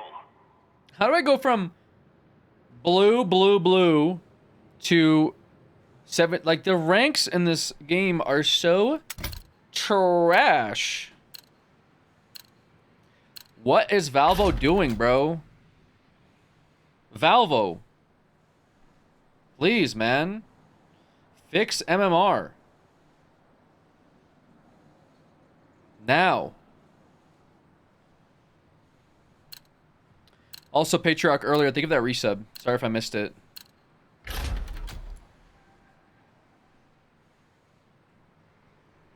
We go and train.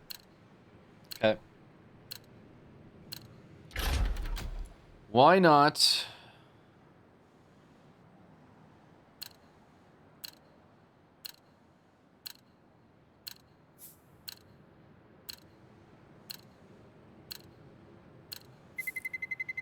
Let's roll.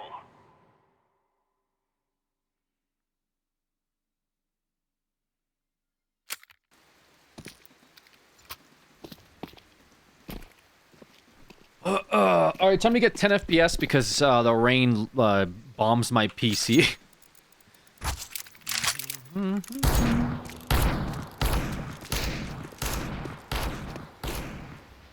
right, I need to like make some room here. Make some room here, please. It's gonna be a tough game for Unk. My train games have been filled with pain.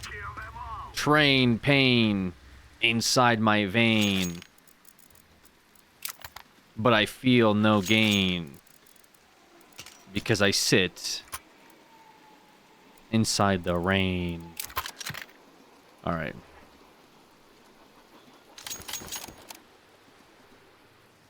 Maybe we stick to streaming. Maybe you stick to saying something more positive in chat every once in a fucking while, so when I read it, I don't crash out. How about that? How about we could all improve somewhere, somehow, right?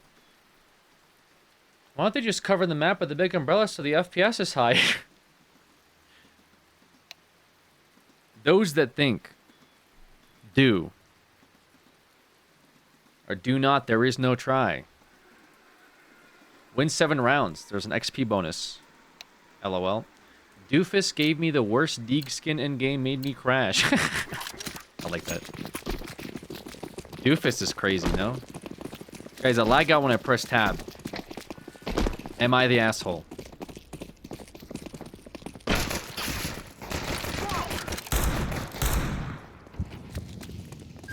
One Ivy. Hit it.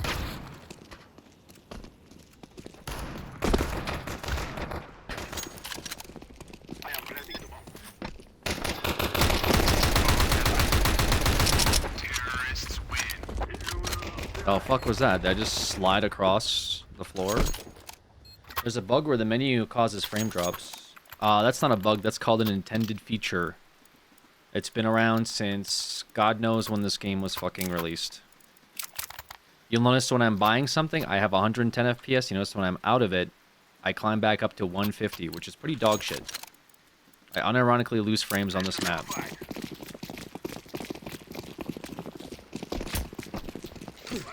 Unc, just buy a better graphics card, Unc. Unc, just open up more cases. Unc, we know you still have it like that. We saw your Porsche last week at the mall. Okay, well, I'm not selling my Porsche. Oh, it's over. I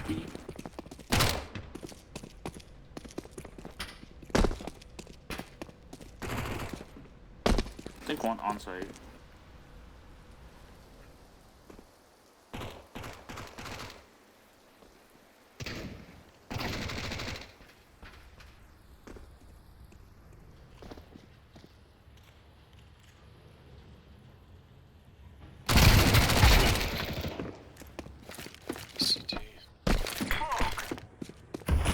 Just the bomb money.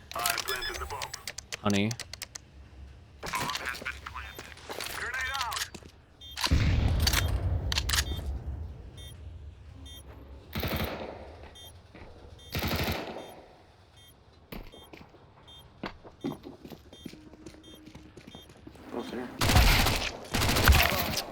Good try, good try.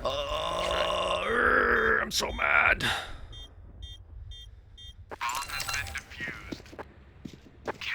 I did try. I did try very hard.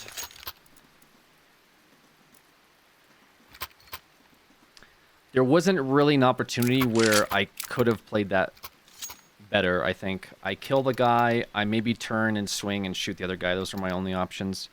I could have peeked him out of smoke, but then the 1v I would have taken would have been a little rough. Green, green. That's for blue. You know what I mean? Thank you.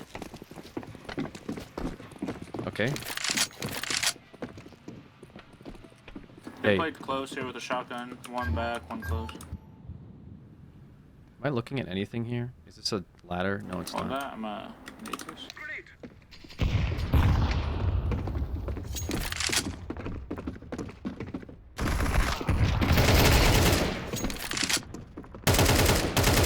Off here.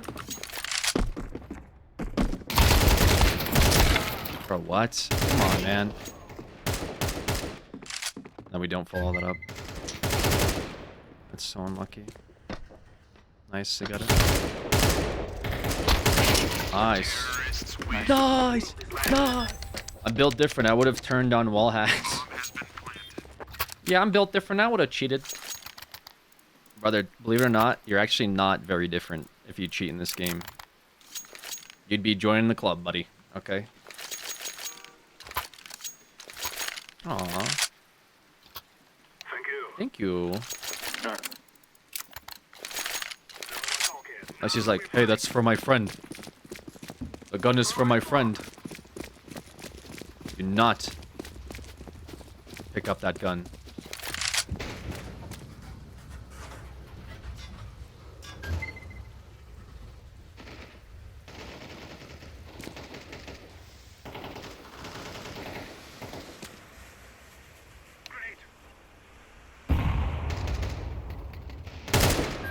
One back, say. Ducks should be lit. I think it fucked me up. What the hell? One Ivy. Okay, I'm kind of stuck.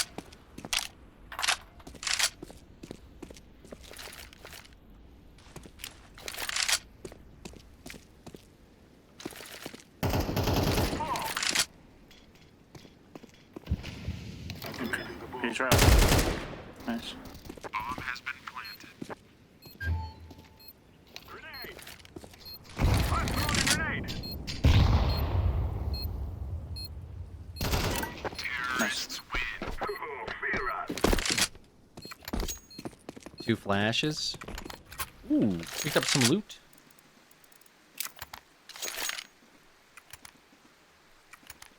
Yeah, the peaks in this game are a little cringe. They invested. The investment paid off. Invest in me, and I will do for you what others only claim, but cannot. Mouse is wrapping on itself.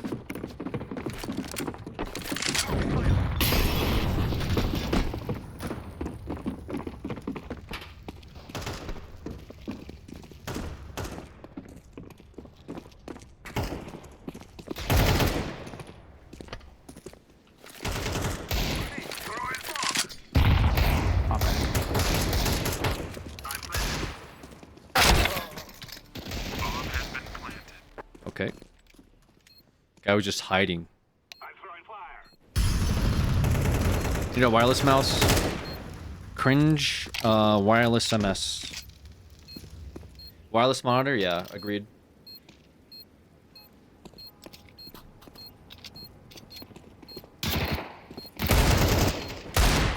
What the flip? Okay.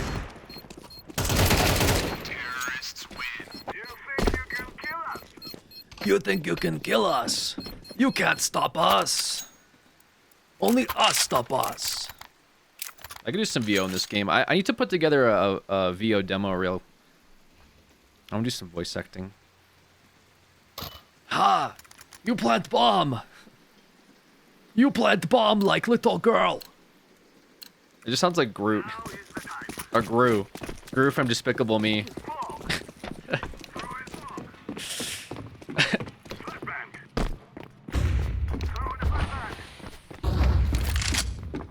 Bonk voice? Yeah, planting the bomb. Bomb's in plant. Frag out. One's holding pop. You just grabbed AK.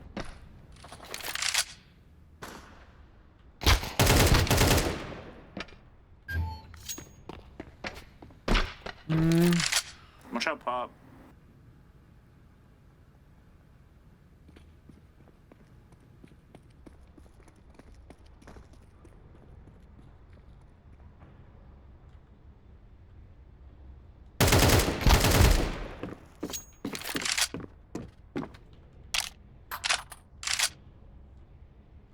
Hopefully get some of them like crossing over.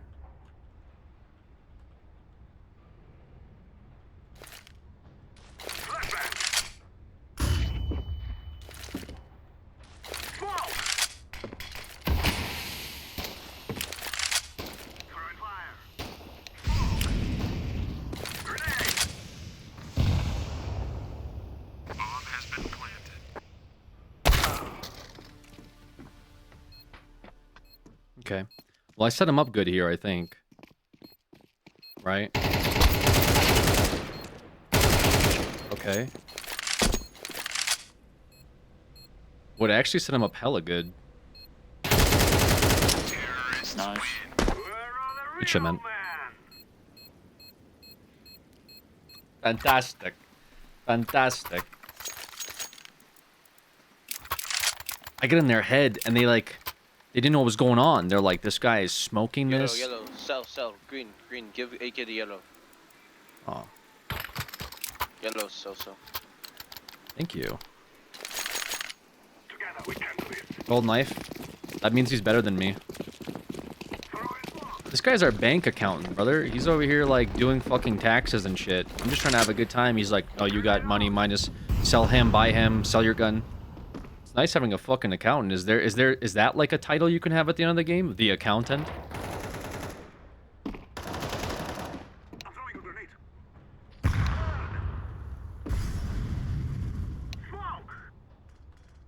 I'll walk out there with you. They're on. We're out on it. Oh, he pushed from pop. Nice.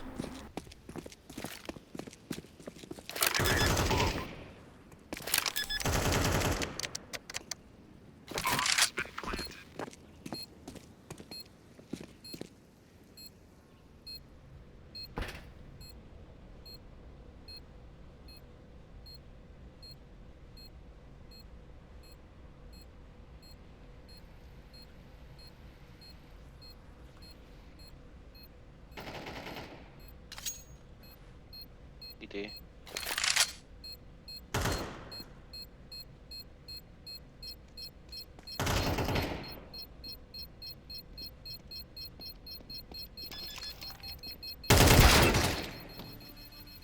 Oh. Terrorists win.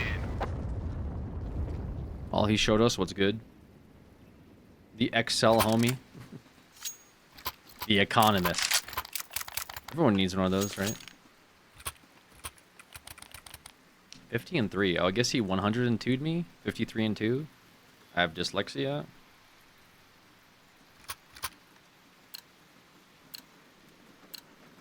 What's some of the lines?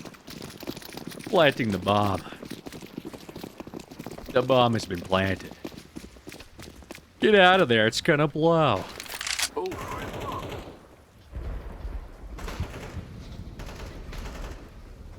I don't know why I checked that, that's so crazy.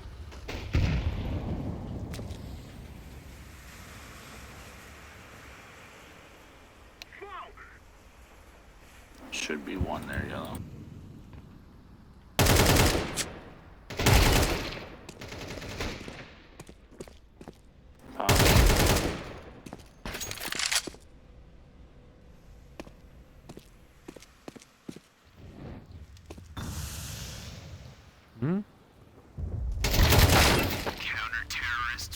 That confused the fuck out of me, bro.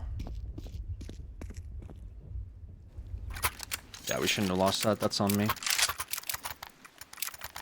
Oh, I should have won that. I knew where he was. I just, like, heard the... I just didn't understand what the fuck he did. Almost sold the bag. What do you mean I lost the round? I did sell the bag, literally. This is what we've been working for.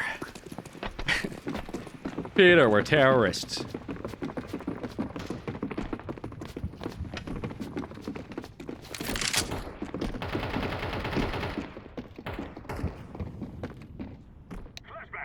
If someone gets close, flash through. I'm throwing a flashback. Smoke.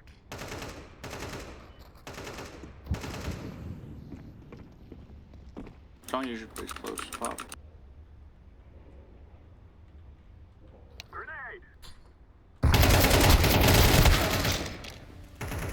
I fucking hate this dude. He's under. He's on This bro was playing fucking Call of Duty.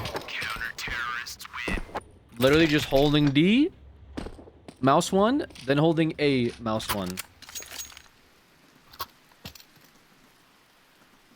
He's a... Alright, new profile.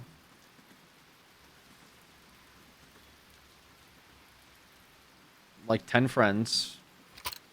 Private profile. I'm broke. Used to go by He's Mine, Kitty. Okay. He's cheating, Peter. He's using wall hacks. There's no way he should have known I was there. I even held shift.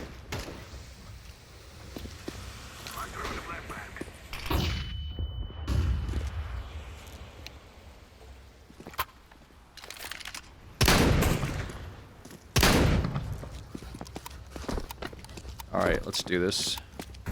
We have a dream.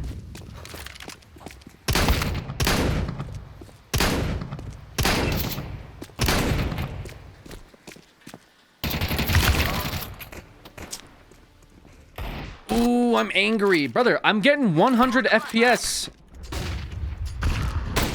What the fuck are they doing? This guy walled the wrong person.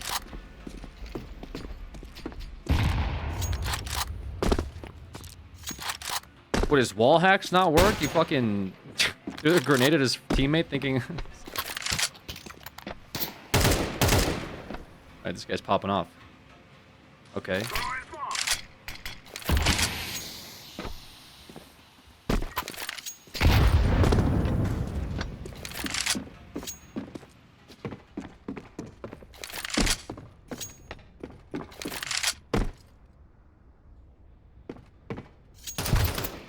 Ooh, you hate to see that. You absolutely hate to see that. He's match fixing. Ooh. Mods, go ahead and kill him. He ran out with his knife.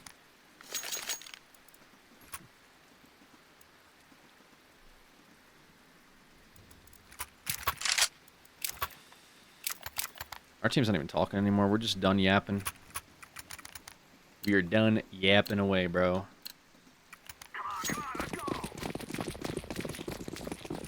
Yeah, mods. Mods, send him to the gulag.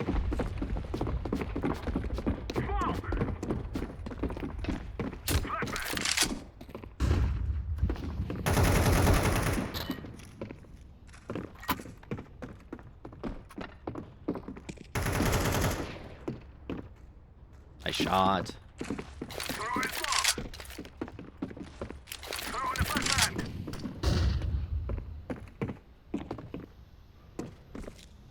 One Ivy.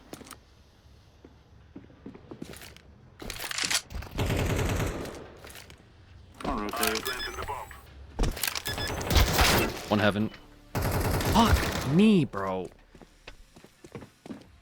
Oh. The cringe, dude. The cringe. The guy hidden smoke the entire time. The entire fucking time. This guy's just sitting in heaven. I'm like, There's no way this guy, like, and his teammate gets killed, by the way, on site. He baits his teammate. I mean, I'll be honest, it's how I would play, but that's what pisses me off. He plays like how I would play. Only I'm supposed to play like he would play and how I would play. The Economist isn't even telling people to buy and sell things. It's because we were fucking broke. If the Economist isn't talking, that means we got no fucking money. You guys think he has an op? FYI. Follow up the scout.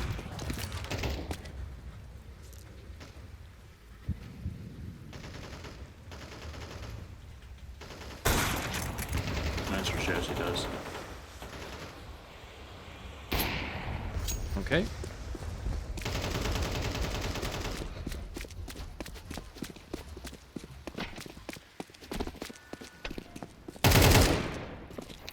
Arp and Ivy. Flash and connector.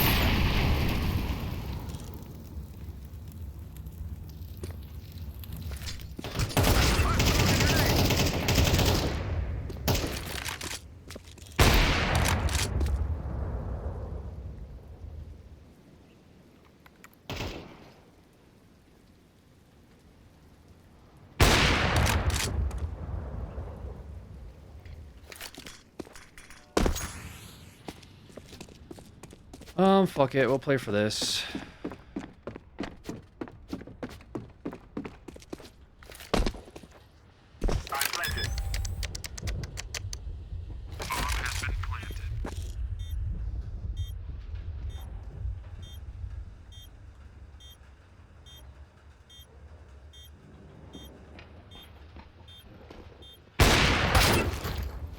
What?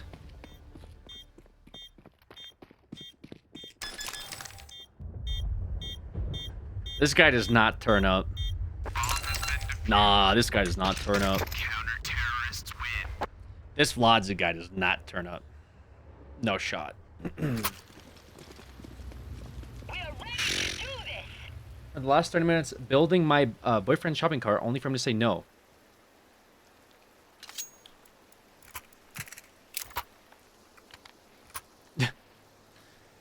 Yeah. We just don't like stuff. I don't know. We don't like to shop. Just be like, okay, what? So, you know the meta? I'll give you meta.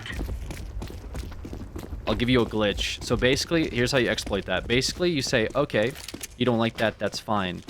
Go through every single one of these items and tell me what you don't like about them. And then like halfway through, he'll give up. And he'll be like, fuck it, just buy it.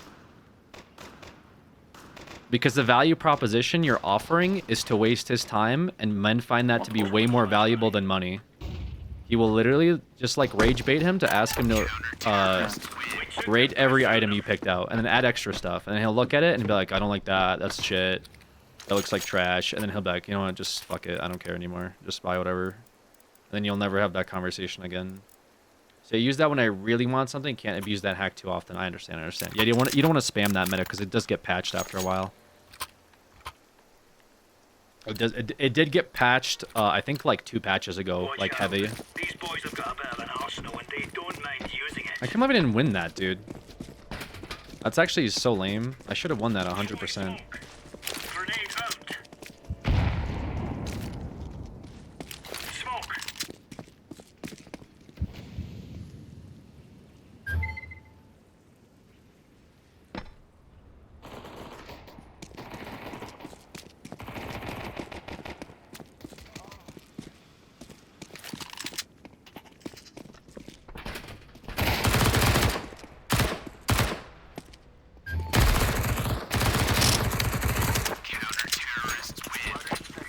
Dude, I'm looking at the fucking the rain is giving me 89 FPS, bro. Holy fuck. 89 FPS when I look at a direction of the map. I'm so flippin' angry, dude. Look on this side of the map, 140. And then when I go through the fucking, like, tunnel, I get 70. What the hell? Move it, son.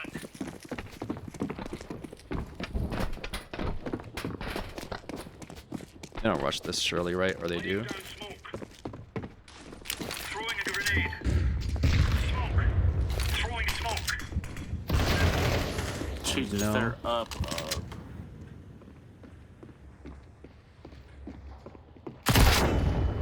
Dude, this game is so fucking lame, bro. Like, this guy, I literally hear him. I know where he's at. I'm pre-aiming at him. He swings the corner and one-taps me. What are you talking about?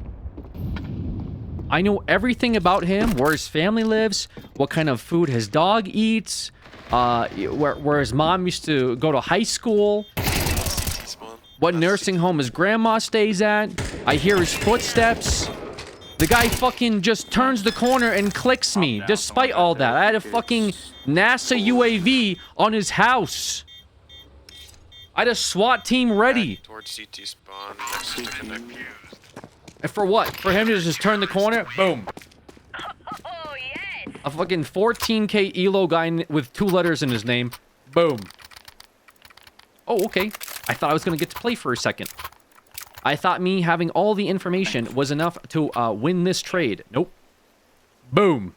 Didn't even get a chance to shoot my gun. He already saw me and lined me up. I don't know what kind of MS peeker's advantage is, but it's literally, if you peek somebody, you're on a different fucking space and time from them.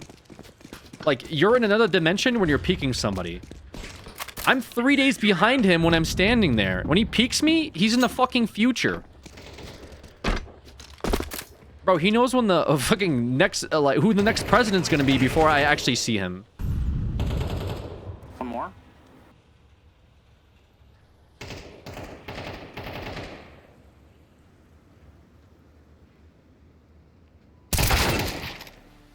And then that guy does that to me. Okay.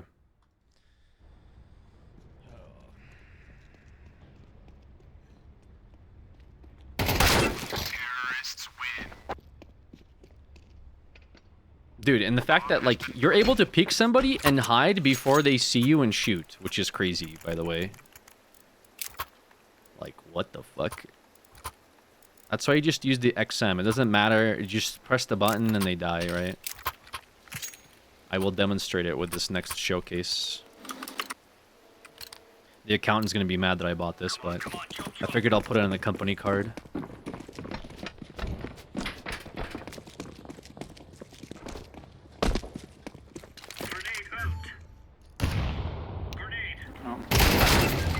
I literally didn't see his dumbass. He was actually blended into the fucking ceiling for me for a sec. Holy shit. I still dinged him, but...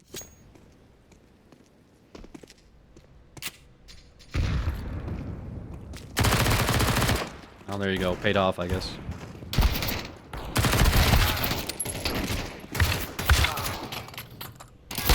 What?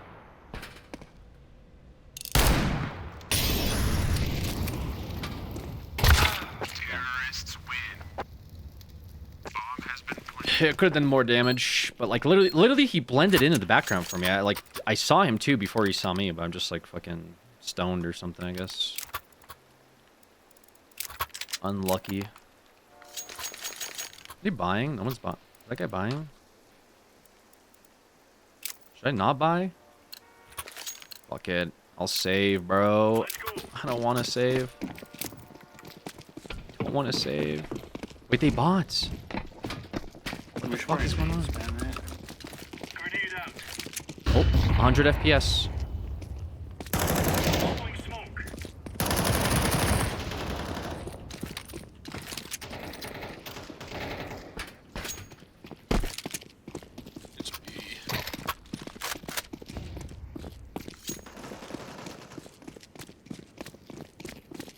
No flank.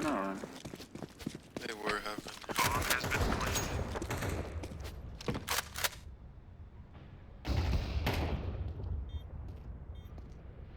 Backside.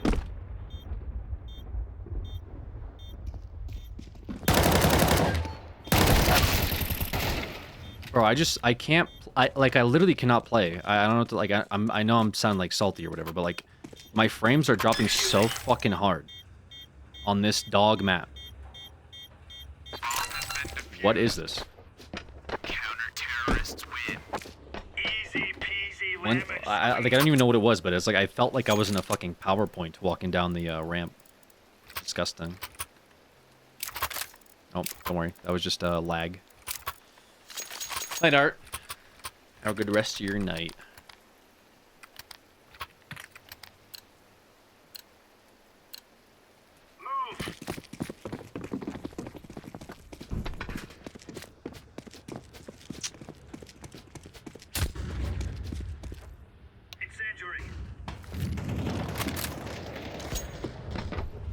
Like 113 here. Lost almost 70 frames. Is there a way? Can I just turn off rain or something? I don't know.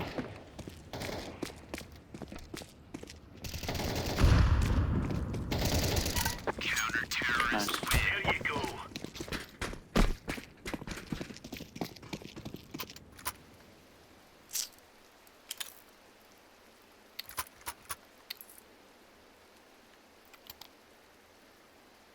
Yeah, I don't know what else I could do. We're at 60 for a second. What the fuck? Is there a memory leak too? My floors are flooding, guys. It's only in those rain sections. When I look that way, I go, okay.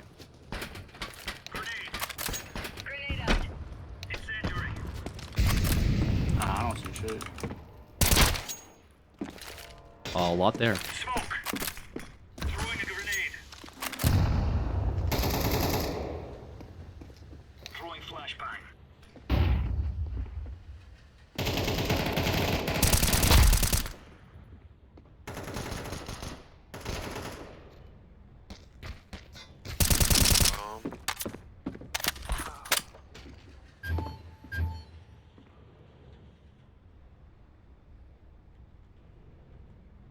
Could push up Ivy.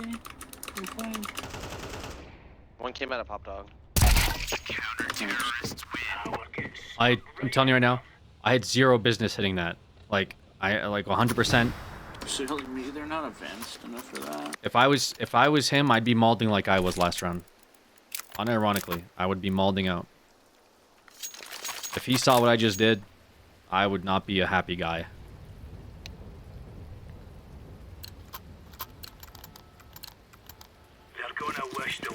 And I did that at fucking PlayStation frames.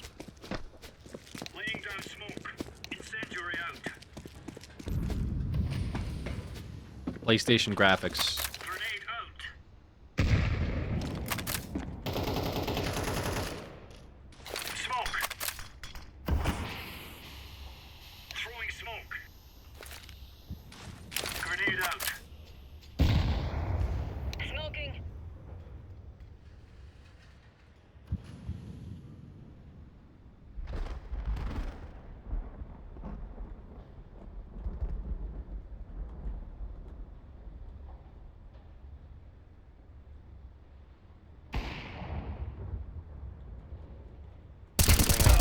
coming out default. Throwing fire. Throwing fire.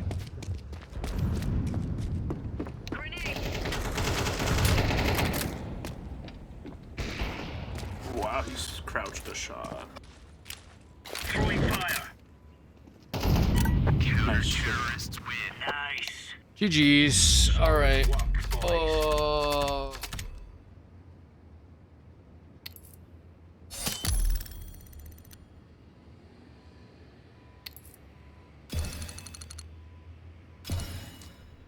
KD check 13-8. Most assists. All right, we're back at 16K. Yeah, that was horrible, dude. I don't know what the fuck that was. I gotta figure that out. I don't know how. Just that map. Just that map is really whatever. Back in a decent elo bracket, though. I can't complain. That was like a 17K game or something like that. I should be practicing in that space and time. Anywho, yeah, I'm a little salty about it. I'm a little salty about all that.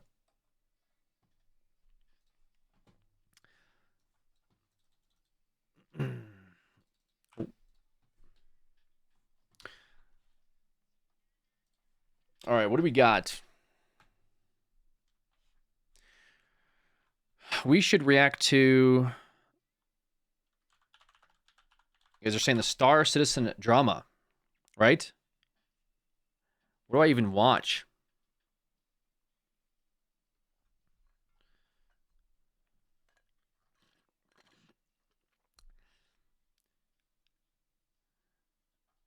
There's a video called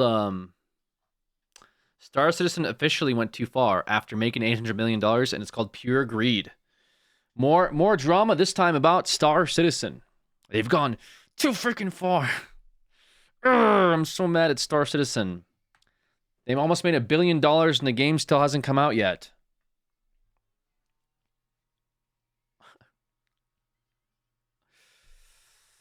Anyways. Well, oh, a little loud. All right, let's watch it. This video is by Luke Stevens. Probably completely butchered his name, but that's okay. everyone, it seems that Star Citizen has officially overstepped. The developers have ticked off the most hardcore Star Citizen fans, and the whole community is revolting after spending $800 million on the game. I know that sounds like a fake headline that they've raised that much and that those same people are upset about it, but no, truly, they've actually gone that far and people have had enough. And I'm going to show... This game has raised over $800 million. Almost $1 billion in 13 years.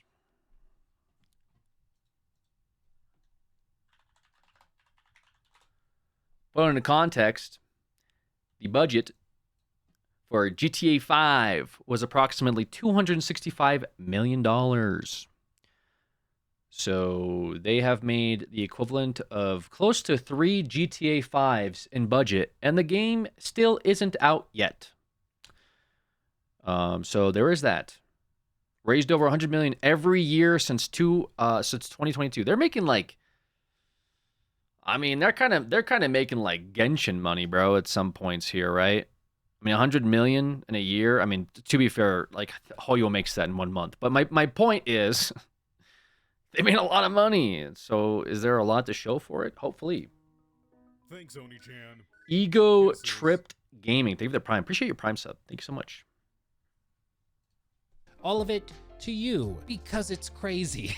It's insane. I do want to say at the outset that I've played Star Citizen, okay? People think it's not a real game. It is. You can actually download it and play it. We've played it on stream over on Luke Stevens Live, my second channel. We flew a bunch of ships around different planets. We did some missions. We did some quests. We went and at one point held a funeral for one of the players that met an unfortunate end, and we flew up into the atmosphere and dumped his body out the back of it while... Damn. And that guy never got to see this game released. like all sorts of fireworks were blaring. It was awesome. It was crazy cool. And so there is a game here to be played, and some people take it very, very seriously. There's different play styles, whether it's mining or racing or broader role play, where some people get into orgs or organizations with other players. And these can be groups of dozens or hundreds or thousands of people that are working together to do quests and do things within the universe. It's super, super cool. Some of the tech they're also using here is insane. Like, for example, they did a Star Engine demo, I believe last year, where they showcased a bunch of the cool stuff they were able to do. And it basically was one gigantic middle finger to Starfield. Like, everything that that game wanted to do, this engine is capable of, whether it's seamless transitions from planet surfaces into caves, into buildings with NPCs, back out into the atmosphere, across the solar system to a different planet, or to a space station floating around a nebula. Like, it's insane what they're able to do here. Yeah, but the difference is Starfield actually came out, be as it may, very buggy. But yeah, middle finger to you, says the game that made almost $1 billion and has been 13 years in development. Cool feature. When are you coming out? Also, I just think when it does come out, it's going to be, I'm going to say it, it's going to be a shit show. Because essentially they've been selling like early access, like pre-registration packs in the form of spaceships for almost a decade. Brother, if you decide to play this game on launch, it's like you'd be like spawning in as like a worm inside of the animal kingdom, okay? You got people, you know, with $100 ships, $400 ships, $10,000, $40,000 ships, and you'll be like, hey guys, is it cool if I'm free to play?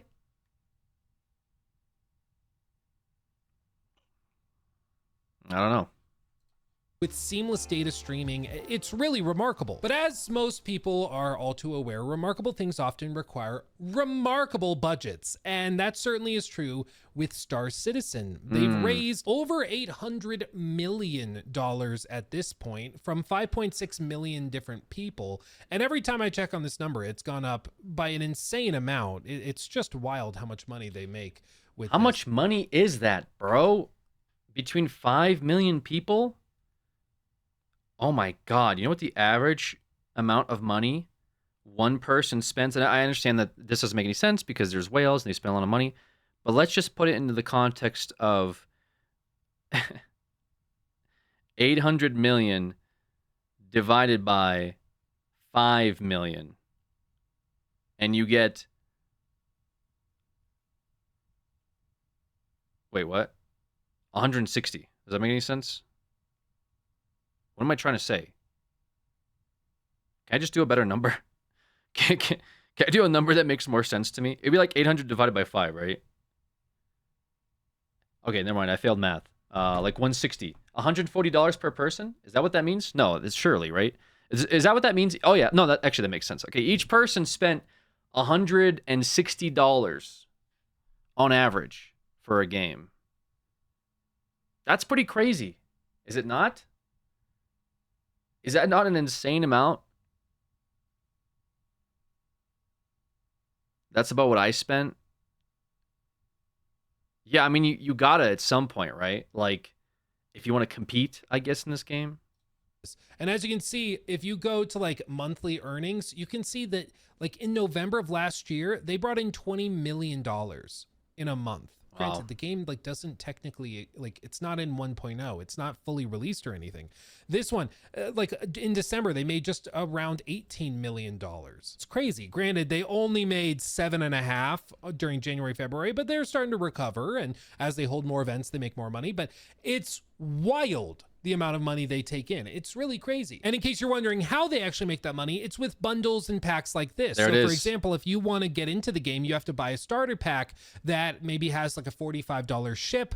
If we go here to game packages, you can see that one down here, the Aurora MR starter pack. And this is where most people start. They pay $45, they get access to the game, and then they can work their way either to earn some of these ships in game, or they can pay real world money in order to get the ships that are persistent. That's right, because if you grind for like 6 months to get enough in-game money to buy a super awesome ship that is like $1,000 in the real world, they do regular data wipes, which will delete that. Wow. So you have to re-grind for it. But if you pay real money, you get to keep it wipe to wipe. Oh, that's so nice. Makes sense. I mean, Yeah. obviously it would be insane if they Yeah, took away the just thing buy you it. bought, but Just buy it to be for him. clear, that's how they kind of keep people engaged, is just as they grind for the ship, they might wipe it, so you have to start over. So Yippee. that's why people get pushed into just buying it, so that they don't have to worry about that. Because again, this is perhaps one of the more crucial things to understand. If you're watching this channel, if you're watching a Luke Stevens video, chances are you're just a gamer. Like, you like playing a bunch of different little things, a little bit of this, a little bit of that, and that's great. I work the same way. However, a lot of the people that are playing Star Citizen, this is their hobby. Like, all they play is Star Citizen. They're not really gamers in the same sense of the word that like you and I probably count as it. They are Star Citizen fans. And because it's like a video game, they technically get like lumped into that. But they take it very, very seriously, and they are in deep in Star Citizen. They have in some cases spent hundreds or thousands, or in some cases tens of thousands of dollars on these different packs. Like, I don't know if this is real or an inside joke or something that I'm not aware of, but this like Praetorian pack, this Twitch streamer that streams Star Citizen says that he bought it and has it now, and it's worth $15,000. $15,000. What's concerning is like the reactions. Congrats, let's go. Or haha, Isle Man and Idris turret? I don't know what that means. But it seems positive. Like, people are happy you spent $15K on a digital spaceship for a game that's still technically in early access. Wow. And says that he bought it and has it now, and it's worth $15,000. The biggest EVE Online ship is like 30K. Yeah, but like, I don't know. Do you compare EVE Online to this? I don't think you do, because technically EVE Online is out and has been for a very long period of time. It has a long history, but I would say the player base probably is mutually shared between the two games, right? I think that would be a fair like leap in judgment to make, I suppose. But yeah, that game also has a lot of people that spend tons of money in it for like currencies and like the in-game, I don't know, items, I guess. It's been a long time since I've looked at EVE personally. 15,000. That's insane. You know, it is. It's crazy. I guess, you know, this is like the ultimate tax write-off. I would love to sit in on the conversation with the IRS when you're trying to explain how this is a tax write-off for your business. But still, I mean, I guess if you need to spend money, this is a good way to do it, because there's always a new pit to throw it into. But Jesus, it comes with 66 ships and 105 different items. Wild, absolutely wild. But that's why they've raised over $800 million, okay? That's why. But this is also why it's all the more remarkable that despite all of this, they have managed, the developers, to tick off these very same people to the point where a lot of them are talking about potentially walking away and giving up on the game until they make major changes. It's pretty remarkable. And I know you're wondering, Luke, what could they possibly have done to tick off their own community that badly? Just you wait. As I pull it up in another tab and I stall for time, I'm just going to tell you that I have a newsletter I put together every week with my team. We send it out. It's completely free. All you have to do is put your email address in. You get it. And it's shipped to your inbox every Friday. It's super easy, super chill. It just has gaming news stories, some write-ups I do regularly. We were already collecting that data and information for the streams and stuff. We were doing coverage of news stories anyways. So we figured, put it together in a newsletter, send it out to people, share it with the community. So if you're interested, links below, sign up. Again, it's free. It's an awesome time. So check that out if you're interested. But okay, what did they do, Luke? What was so crazy bad? Well, there's this ship that's been in production for a very long time called the Idris. And this was supposed to be one of the big reveals for this year, was that this ship was finally going to go into the game. This was finally going to be something that you could play with, bring it into the game with your friends. And so they did a behind the ships presentation discussing this. And to be fair, the ship looks really, really cool. For most people, this is going to cost about $1,900 to buy, $1,500 for others. I've seen both prices listed. I'm not totally sure where it lands, but somewhere between 15 and 1900, depending, I think, on like your relationship with the company and whether you're like a partner, blah, blah, blah, something like that. It has like a hangar. You can bring tanks into it. And this is a ship that's so massive, just to man all of the guns and turrets and stuff, you need 12 crew. Can you finance this? Is there finance options? Is there like a pay as you go for these things? Just wondering. Can you lease? do they check your credit history if you lease one of these bad boys? And if you want to also be able to like operate the ship and fly it, you need even more. So this is a ship targeting an organization, so a crew of players that's like 15, 20, 30 people strong. And they're all online at the same time, all loaded into the ship, all working together to operate it and to complete missions and stuff together. Cool in concept, I get it. But that's also why I think they can justify charging so much for it, because they're like, yeah, it's $1,500, but across 30 people, that's not actually that bad. Which I can sort of understand if you're like, hey, it's only $50 a pop. That's not that crazy. Sure, I guess, but it still is $1,500. Like, it's still so much, man. It's crazy. But anyway, they showed off a lot of this. People got excited and be like, oh, that's interesting.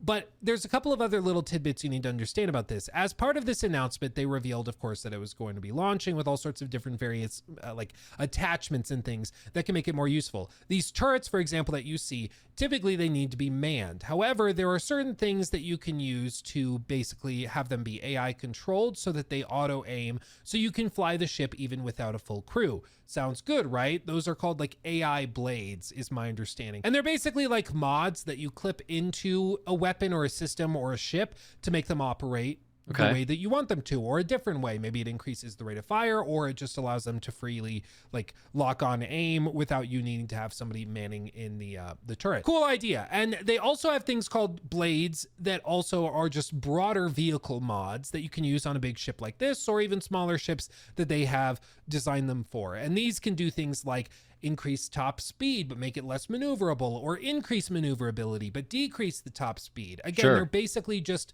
mods that you clip into like your ship's computer, if you think of it that way. And this all initially sounds fine, like, oh, new attachments and stuff for your ship. And that's why as people started reading the announcement from Freya at CIG on this forum post, people weren't that worried about it. But as they got deeper into the post, they started to see some worrisome trends.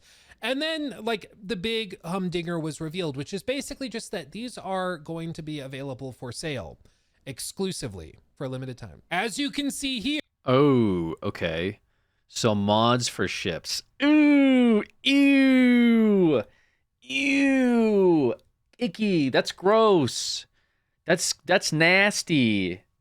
That's a little gross. You're starting to monetize ship accessories now. Ooh. But I also feel like that can't be the reason why the whales are mad. Surely the whales aren't mad because now they get like little boosters for their ship. There's got to be something else here. Here, they have all these different flight blade kits available from $18 to $15 to $30. So the bigger the ship is and the more useful it'll be, the more expensive it is. And to be clear, these are things that directly affect the power and capability of your ships in the game. So even if somebody bought a $100 ship, and somebody else grinded for it in game to get the same ship, but with the in-game currency. If the person who spent more money just bought for an extra $22 or whatever, the Scorpius series flight blade kit and attached it, their ship is now just automatically better. And oh, I see. Damn. Wait, damn. That's actually crazy pay to win. That's not, their initial premise was like early access, like, you'll get this ship when the game releases, and your ships are only getting wiped because it's a beta, duh, right? But now they've introduced pay to win inside of early access, and that's pretty fucking gross. Yeah. Yeah, that's pretty bad. That's definitely pretty bad. Okay. Wow. Really? $7 million a month for a game you've been working on for 3 years isn't enough? Almost $1 billion after 10 years is not enough money? You now gotta start charging people for ship accessories that are pay to win? Not even cosmetic. They're pay to win. Ooh, we're cooked. Yeah, we're definitely cooked.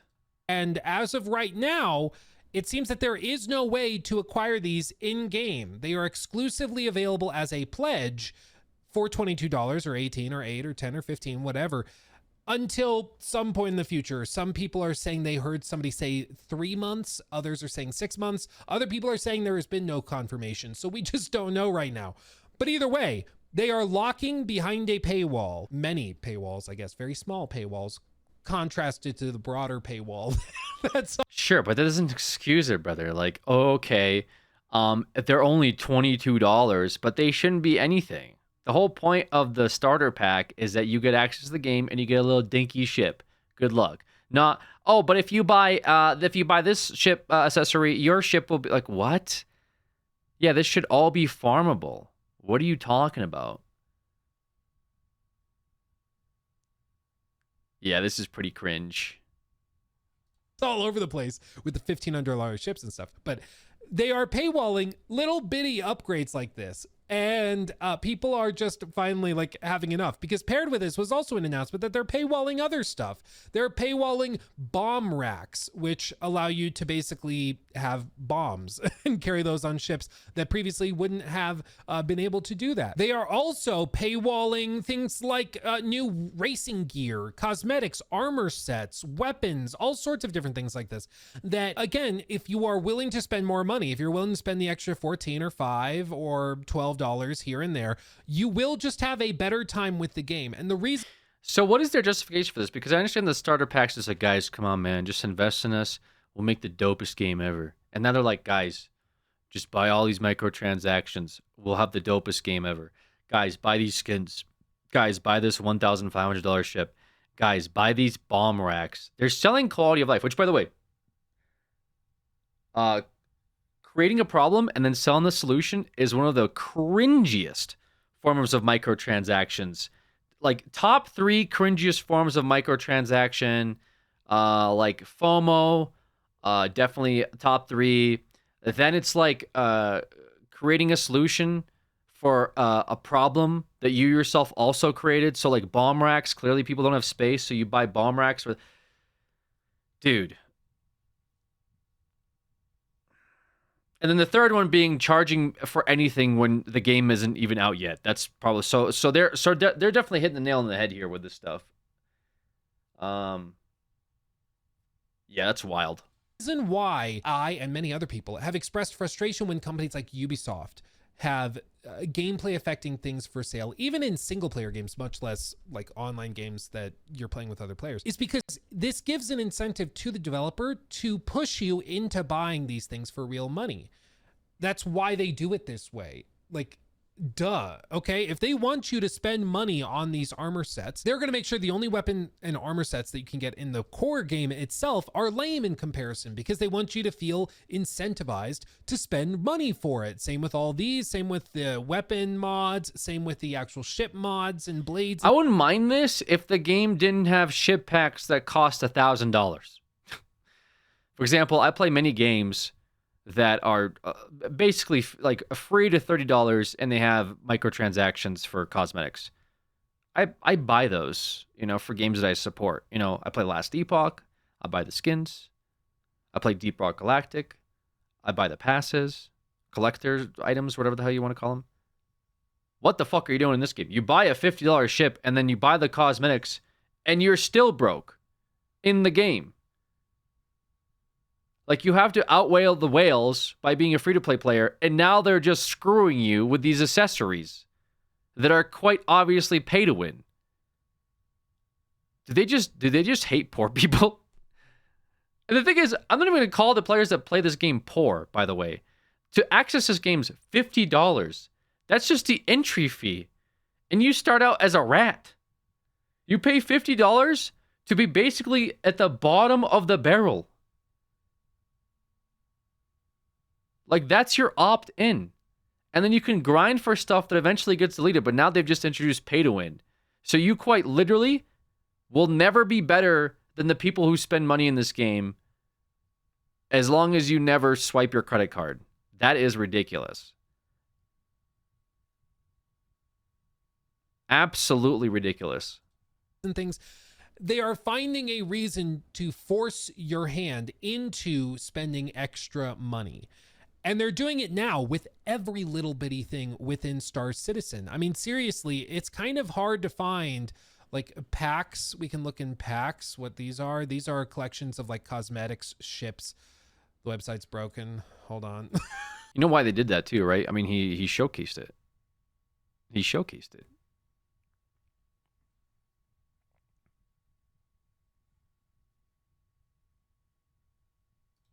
Right there. That's why. If they were making December money, they'd be chilling. But all of a sudden, New Year came around. Ooh, guys, we didn't make $20 million this month. What the hell's going on? We got bills to pay, bro. We spend at least $10 million just to, buy our luxury vacations. How the hell can we buy on only $7 million a month? We gotta do something. Does anyone have any good ideas? Oh yeah. How about we just I don't know, fucking ruin the game. Ooh, good call. Yeah, why don't we ruin the game and just have the players never trust us again? I like where you're going with this. Anyone else have any other ideas? Why don't we just make the game? What? Yeah, why don't we just make the game and then release it for $50?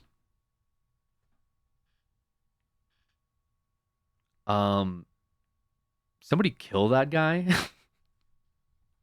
The fuck is he talking about? Idiot. Ships. The website's broken. Hold on. Okay, that didn't work. Standalone ships. But like, if you want to be competitive in mining, or if you want to go and do races, if you want... Brother, I'm looking at this like, is this a real ship? Did they send you a real ship to your house? $725. You got me fucked up. You got me fucked up at $725. To just go and like get into dogfights and maybe play more as a pirate. If you want to do any of that stuff, you have to pony up the cash to be competitive. And if you don't, you're just not going to have a good time. And my favorite part where it says in stock, like they got a fucking clearance shelf and they're like, oh dude, do we have a C8X Pisces Expedition in stock? Can you have Joe check the back? Yeah, can you get Joe to run out and see if we have a Centurion? Yeah, the customer. Yeah, we got it in stock.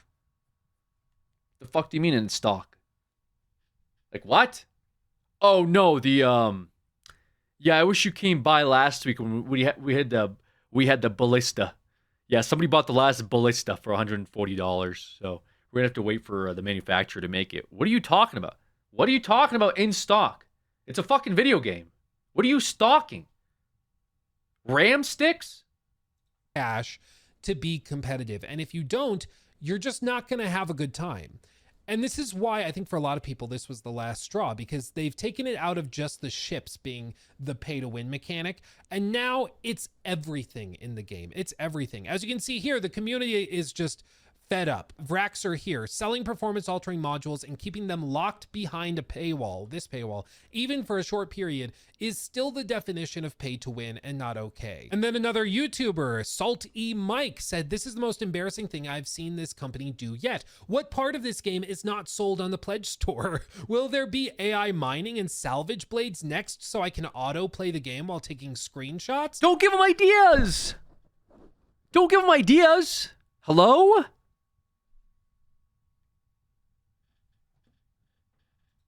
Because to be clear, those AI mining blades or salvage blades, if they add those to the game, those just auto control your mining beam if they were to do it that way. So you don't need to even be playing the game while it grinds for you. And I'm sure they'll sell those to you for $15 or $20. So if you're willing to spend money, you just get to bypass the game itself.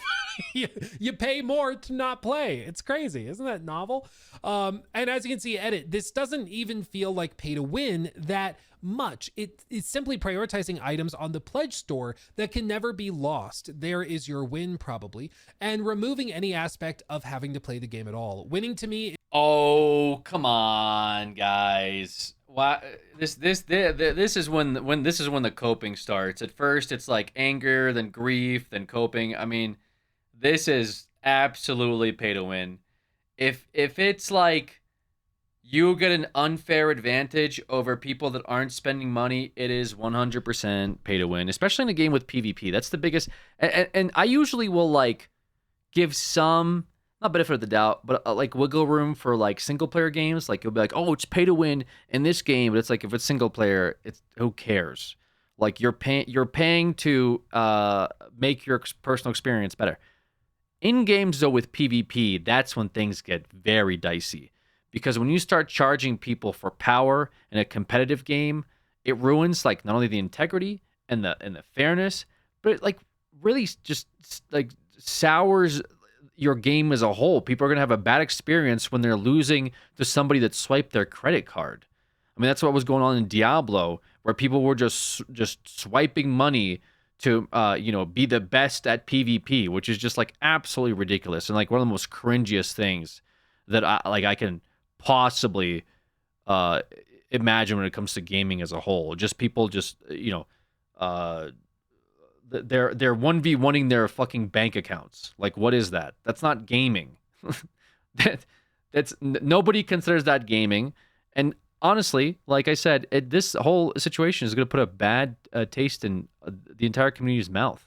I mean, this is like absolutely ridiculous, right? Why would you do this? I mean, well, again, we know why. They didn't make enough money at the beginning of this quarter, and they had to do something. Something had to be done, right? Had to find that money somewhere, right? It just, unfortunately, at the expense of the entire player base.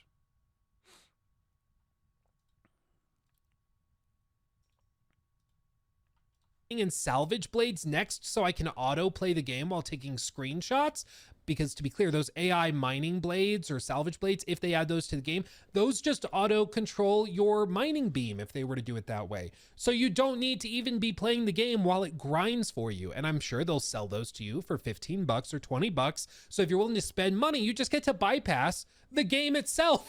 you pay more to not play. It's crazy. Isn't that novel? And as you can see, edit, this doesn't even feel like pay to win that much. It's simply prioritizing items on the pledge store that can never be lost. There is your win, probably, and removing any aspect of having to play the game at all. Winning to me is playing and earning stuff that makes my experience different, like a flight blade, or easier, like a component or weapon improvement. This is what is unacceptable to me, which I get. They are literally taking the game itself and then just selling it to you in bits and pieces. Right. So unless you're willing to spend thousands, you don't get the game. And if you go in there and you're like one of the brokies that spends 45 bucks like me to get the basic starter ship and try to play the game that way, you're just not going to have as good of a time. You just won't. I know that there's some people that have spent thousands of hours in the game. This is like when you're in a traffic light and somebody with like a fucking Lamborghini drives by you. Like who? This guy's just pulling on the dock, and this fucking jet fighter just flies by him. Probably fucking screams out the window some profanity, flips him off. Broke bitch. Just not gonna have as good of a time. You fucking pussy. You just won't. I know that there's some people that have spent thousands of hours in the game and understand it. And they're like, no, I start with nothing every time they do a server wipe, and I start from the bottom and I grind up and I get the big ship by the end of the run of that instance on the server before they wipe it again. You can have a really good time with it. I get that that's what somebody who's very experienced in the game feels. Bro just wakes up to fucking grind, and then all of that's taken away from him.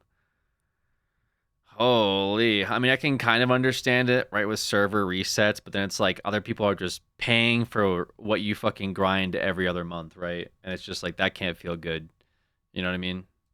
feels. But as somebody who is new to the game, it's an immediate turnoff to see that if I'm willing to spend more money, I can just bypass the game itself. And it's a turnoff, especially when you're talking about a game that has a lot of player-to-player interactions as well. Yeah, that's the biggest component of it. Again, like, it wouldn't be a big deal if it was like single player, and it's like, who cares if somebody's spending money to just like not necessarily cheat themselves out of the experience, but just to have like a more enjoyable time. I don't care how much money you spend, but when you introduce like player versus player, and there's like consequences towards actions, right? Like when you're doing a mission and somebody pulls up in a fucking Goliath that they paid $10,000 for and wipes you, and it's like, well, I can't really have that ship unless I spend 7 months every waking day of my life grinding for it, and even when I get it, eventually it'll just be removed from a server wipe. That can't feel good. It's like, imagine a game like Tarkov, where on day one, somebody swipes their credit card and they have the best gear in the game.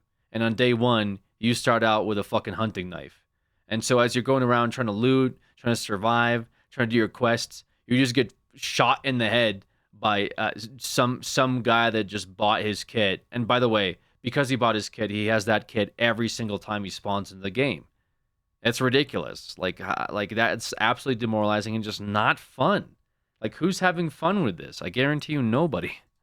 Oh, but I hear you barking, big dog. Luke, dearest Luke, why are they doing this? Why are they all of a sudden getting so greedy? And I know there's kind of two ways to tackle that. One is to say, this is nothing new. They've always been this way, which is probably partially true as well, because... And this is why I don't support companies that I don't find myself aligning with in terms of like the respect for their community and how they treat their player base, right? This is why I'm so adamantly against like companies that time and time again treat their players like garbage. I just don't want to sign up for that. I don't want to give them money, right?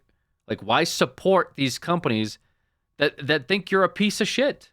I don't get it. I get the game is fun, you know, and like I said, I played games that I found were fun, but there's just so many other options nowadays, man. You don't think another company can make a Star Citizen? This is the only company, and the game hasn't even come out yet, by the way. It's been 13 years. This game's not even out yet. I'm sure there's tons of other companies that will actually make a good game, right, that you could support. For example, No Man's Sky, right? Now, I'm not saying that No Man's Sky is perfect. It's like Star Citizen. But that's like a studio that, right, made a game and over time has improved on it and has showed that, hey, we're willing to try and we're going to take community feedback and try and look to give our players the best experience when it comes to like a space simulator, right? But instead, giving money to the Greed Corporation that has no interest in making this game because it's been in development for over a decade, and their only priority is to see what other ways can they monetize you. And as somebody said, they're not even monetizing like, you know, skins, and they're literally monetizing the game in terms of like what you get from playing the game, which is also ridiculous. It's not just like, oh, armor dies or whatever the hell else is, gun skins. It's like literally features of the game they're charging you for, which is insane. Stuff that you would probably normally be able to get from just playing the game that they should add because they're quality of life features. They're just like, why don't you pay for those?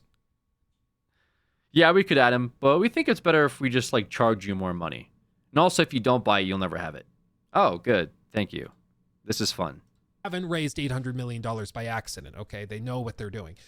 But the other way is to look at a couple of little bitty tidbits that I think indicates something pretty significant is going on behind the scenes. Little context here. Earlier this year and late last year, it was announced that CIG and Robert Space Industries, the guys making this game, Star Citizen, they had major shakeups within management. They fired some people, moved some other people around, and they put out that like sizzle reel for Squadron 42. And it seems like they are really trying to get Squadron 42, which is the single player campaign for this, out the door. They really want that to release. And it's like, why are you so insistent all of a sudden after 12 years that this needs to happen right now? It's okay. All of a sudden we've got hustle, but that's all going to tie into this in just a minute. But to also rewind the clocks, you remember the Idris ship. This is wow. 13 years later, they're finally like, guys, maybe we should make a campaign for our game?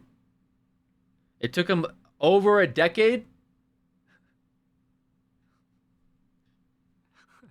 to figure out, I think our game might need a story. What?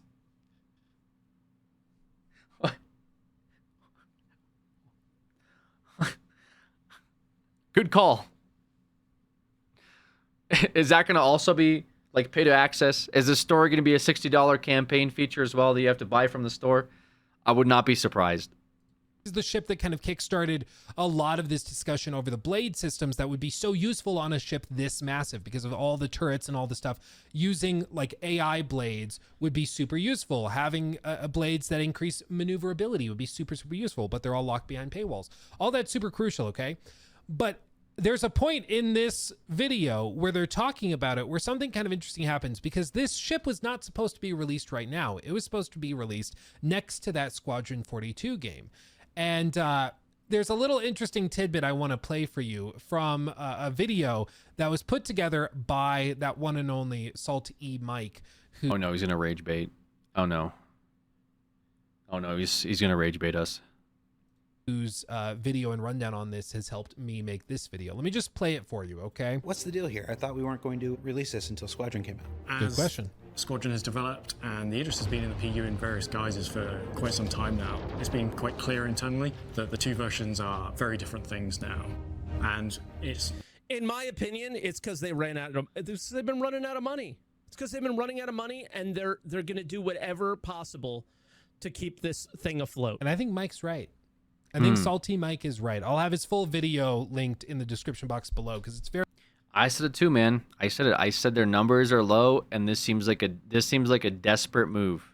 This seems like a move out of desperation to see if they can, you know, see what sells, what doesn't sell, try to make up some of the losses that they had in the past few months, which begs to ask, how much money do they spend every month on development alone for a game that's still not out? I'm confused. Very good. Gives you a much deeper look at all this because he's way more familiar with the game than I. But I think that this is true. The reason why they are dropping the Idris ship kind of seemingly out of nowhere very suddenly, and why they're all of a sudden getting super, super greedy by monetizing everything in the game itself, is simply because they are running out of money. Even though they've raised $800 million, they are running out of money. And we know this is also starting to happen because they revealed some financials. Granted, these are the financials for 2023, even though they were released on May 2nd of this year.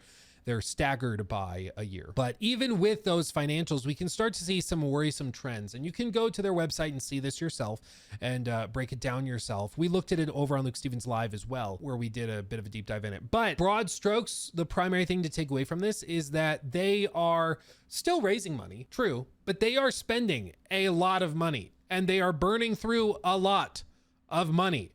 Lots of red.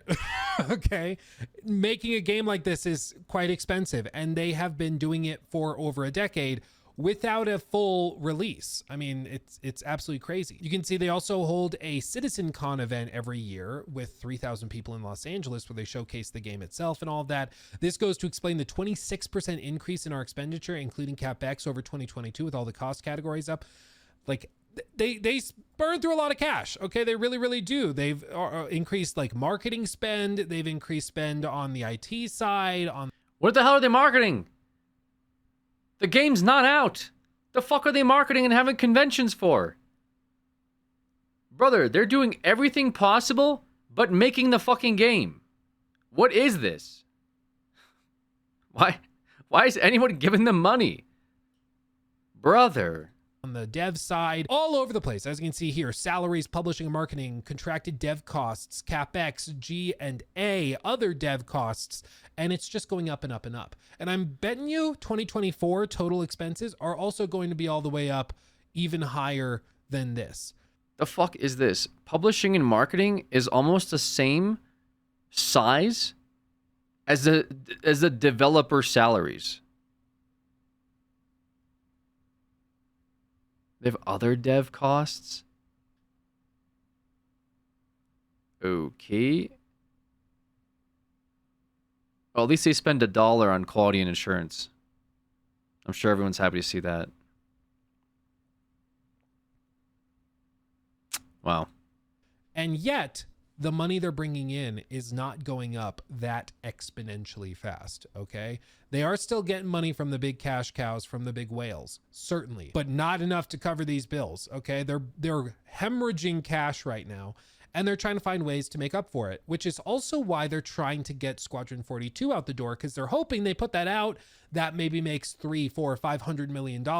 Boom, we got some more cash to finish the persistent universe, and then we can introduce like a subscription model or something like that. We'll see. You got to hire a project manager to get this thing out the door, man. It's like they're doing everything but releasing this game, and it's gonna bite them in the ass, because what I think is gonna happen is after they have a bunch of layoffs, when they realize, oh shit, we've milked this thing for everything humanly possible, and we're going to have to now release this game, otherwise we're going to be fucked, they're going to come out with like a half-assed product. And I think the final version of Star Citizen is actually going to be extremely disappointing for everyone that opted into it. And I say this not like because I want it to be, but just from so far everything we've seen, I don't really think they're interested in making like the best, most awesome game possible, but more about keeping the status quo of them making millions of dollars a month. I think that's more important to them than assuring the quality of a good game released to its customers. And that unfortunately is what I think is going to be the downfall of Star Citizen as a whole. See if that works. But they're running out of money. They just are. Okay. And at some point they have to either release a product that makes the money, or they just run out of money and the whole thing shuts down. Like there's not. The CEO has himself, his wife, and brother on payroll. May make sense to have yourself on payroll. Not sure, what does the wife do? What does the brother do? How are they involved? That's pretty weird. Okay, I guess. Hopefully they're making the game awesome. The CEO sold the IP of the game to his own company and then pocketed $1 million of the backer money. Yeah, that's just like moving LLCs around. I mean, I'm sure there's like weird shit going on with the money in general. I mean, we're talking almost $1 billion. There's no way that something weird isn't happening. But at the end of the day, these people are pitching in for a project that seemingly has no release date, and now they've introduced more things you can buy to gain an advantage over other players, which is just like outright ridiculous for the state that this game is in. If you want to even call it a game. Honestly, I'd rather call it a money sink with game-like elements. Because I think calling it a video game would be disingenuous to actual video games. Not many ways for this to go. They could potentially try to partner with an outside source, like a Tencent type of person that comes in and just throws money at them to finish the game. But if they do that, they give up all creative control, or at least most of it, a lot of it. And they don't want to do that, because this is also headed up by Chris Roberts. This is headed up by the Roberts in Roberts Space Industries, the company name itself. And he doesn't want to give up control. This is his baby after, 12, 13 years. He doesn't want to give it up. So yeah. Baby's got some disabilities. I think it's time to take the baby to the doctor. Get some real professional help. Baby's kind of evil. The baby's hurting people. The worst part is, baby hasn't even been born yet. And it is destructive. It is a very destructive fetus. It is one of the most evil zygotes that we've ever seen on the face of this earth. So they are going to try to find some other way to deal with it. But instead of just getting the games out the door and maybe trying to be a little tighter in scope, they are choosing to try and milk their fans for everything they're worth in every single way, even if it fundamentally breaks down the integrity of the game itself, to the point where now Star Citizen, it's not even really a video game. It's just a gigantic flea market of a bunch of different little things. And if you happen to go in, that's what I just said. I literally just said calling it a video game would be disingenuous. It's a money sink with video game like features. Like, what else do you call it? There with a big crisp $100 bill and you're willing to just go crazy, you can put together something that you can have fun with. But unless you're willing to do that, you just won't. and it's going to be a turnoff to new players, and it's actively turning off hardcore players who are already invested pretty heavily and are dealing with the sunk cost fallacy where they don't want to walk away because they've already spent so much money on it. But it's pretty clear, if this continues, if this is the new mindset, there will not be a video game to play at the end of all of this. The version of Star Citizen that will launch will be some sort of bizarro husk of a game and a space sim, and everything else will be paywalled. Everything. And it seems that there is no intention to walk this back. There's no intention to calm down and reevaluate their monetization practices. They've been doing this for a decade and it's worked. They've raised $800 million, but through mismanagement and their inability to put the game together and get it done, we're now a decade later and they are closer to launch for sure, but they're also starting to run out of money. I mean, I wouldn't know if they're closer to launch or not. They just started working on a campaign 13 years into development. But also, yeah, it just seems like they decided to align themselves with the D&D microtransactionary greed route, where instead of like taking player feedback and making a good quality game, you instead divert yourself and just say, but what if we try to make money off the people instead? And of course, you're going to have a lot of passionate fans that are going to cry about it and say, like, this is ridiculous. Why would you do this? This is bad faith. But all they're going to say back is, well, we hear you, but go fuck yourself. Because let's be real, the whales are still going to pay that money. There's going to be tons of people that are going to like be in this sunk cost fallacy of like, oh my God, I already spent so much money. I got to get these ship upgrades. Otherwise, I'm going to be a loser. And the people that are passionate and have been playing since day one, maybe they're the ones that are going to suffer the most. And obviously new players or anyone that's looking at this and thought about getting into it, this would be the absolute worst time to do that. Never in the history of this game has there been what sounds like this much of a disparity between somebody that doesn't pay and somebody that pays a lot. And by the way, just to play the game, it costs money. So to put it in perspective, you're already spending money and you'd still be broke. Because their expenses are growing exponentially faster than their income is growing. And that doesn't work. So they're getting desperate. And that's why you're seeing them release the ship early. You're seeing them put out all these blades and all these different things that, like the weapons and extra cosmetics, everything in the game is for sale now. And they're stomping all over their fans and all the goodwill that they had somehow with the community.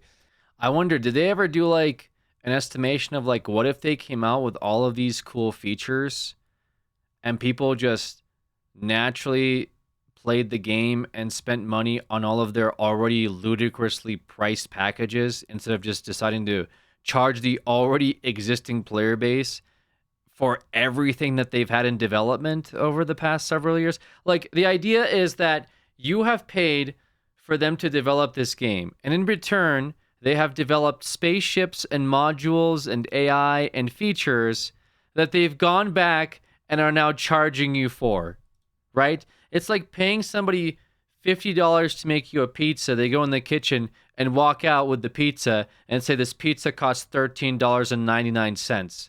And you go, what the hell was the 50 for?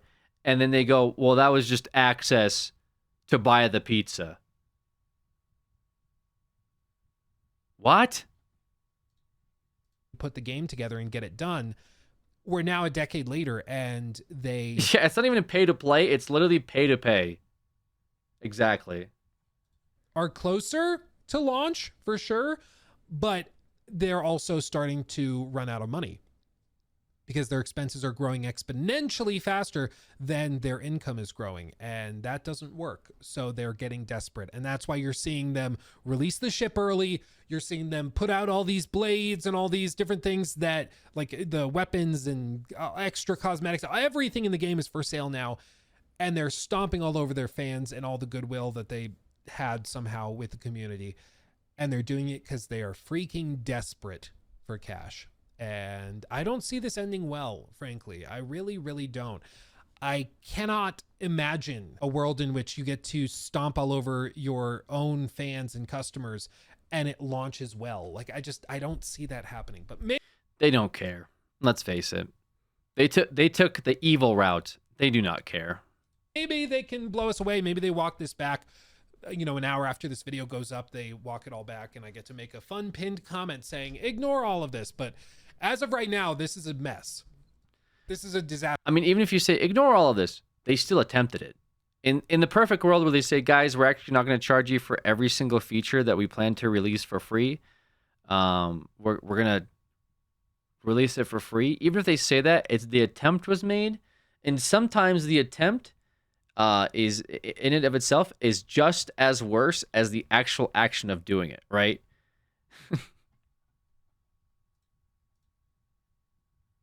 It's like somebody coming up to you with a knife and they're about to stab you and they go, actually, I changed my mind. I'm not going to murder you. You're not going to all of a sudden go, well, everything's forgiven. Yeah, you know what? We just had a funny, silly little moment. No, in the back of your head, you'll always go,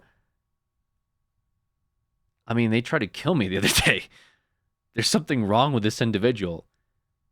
And that's the reality of betraying your customers' base trust. Like, they've already done that. They pulled the trigger. And seemingly, I guess we'll see how this plays out. My prediction? Not well.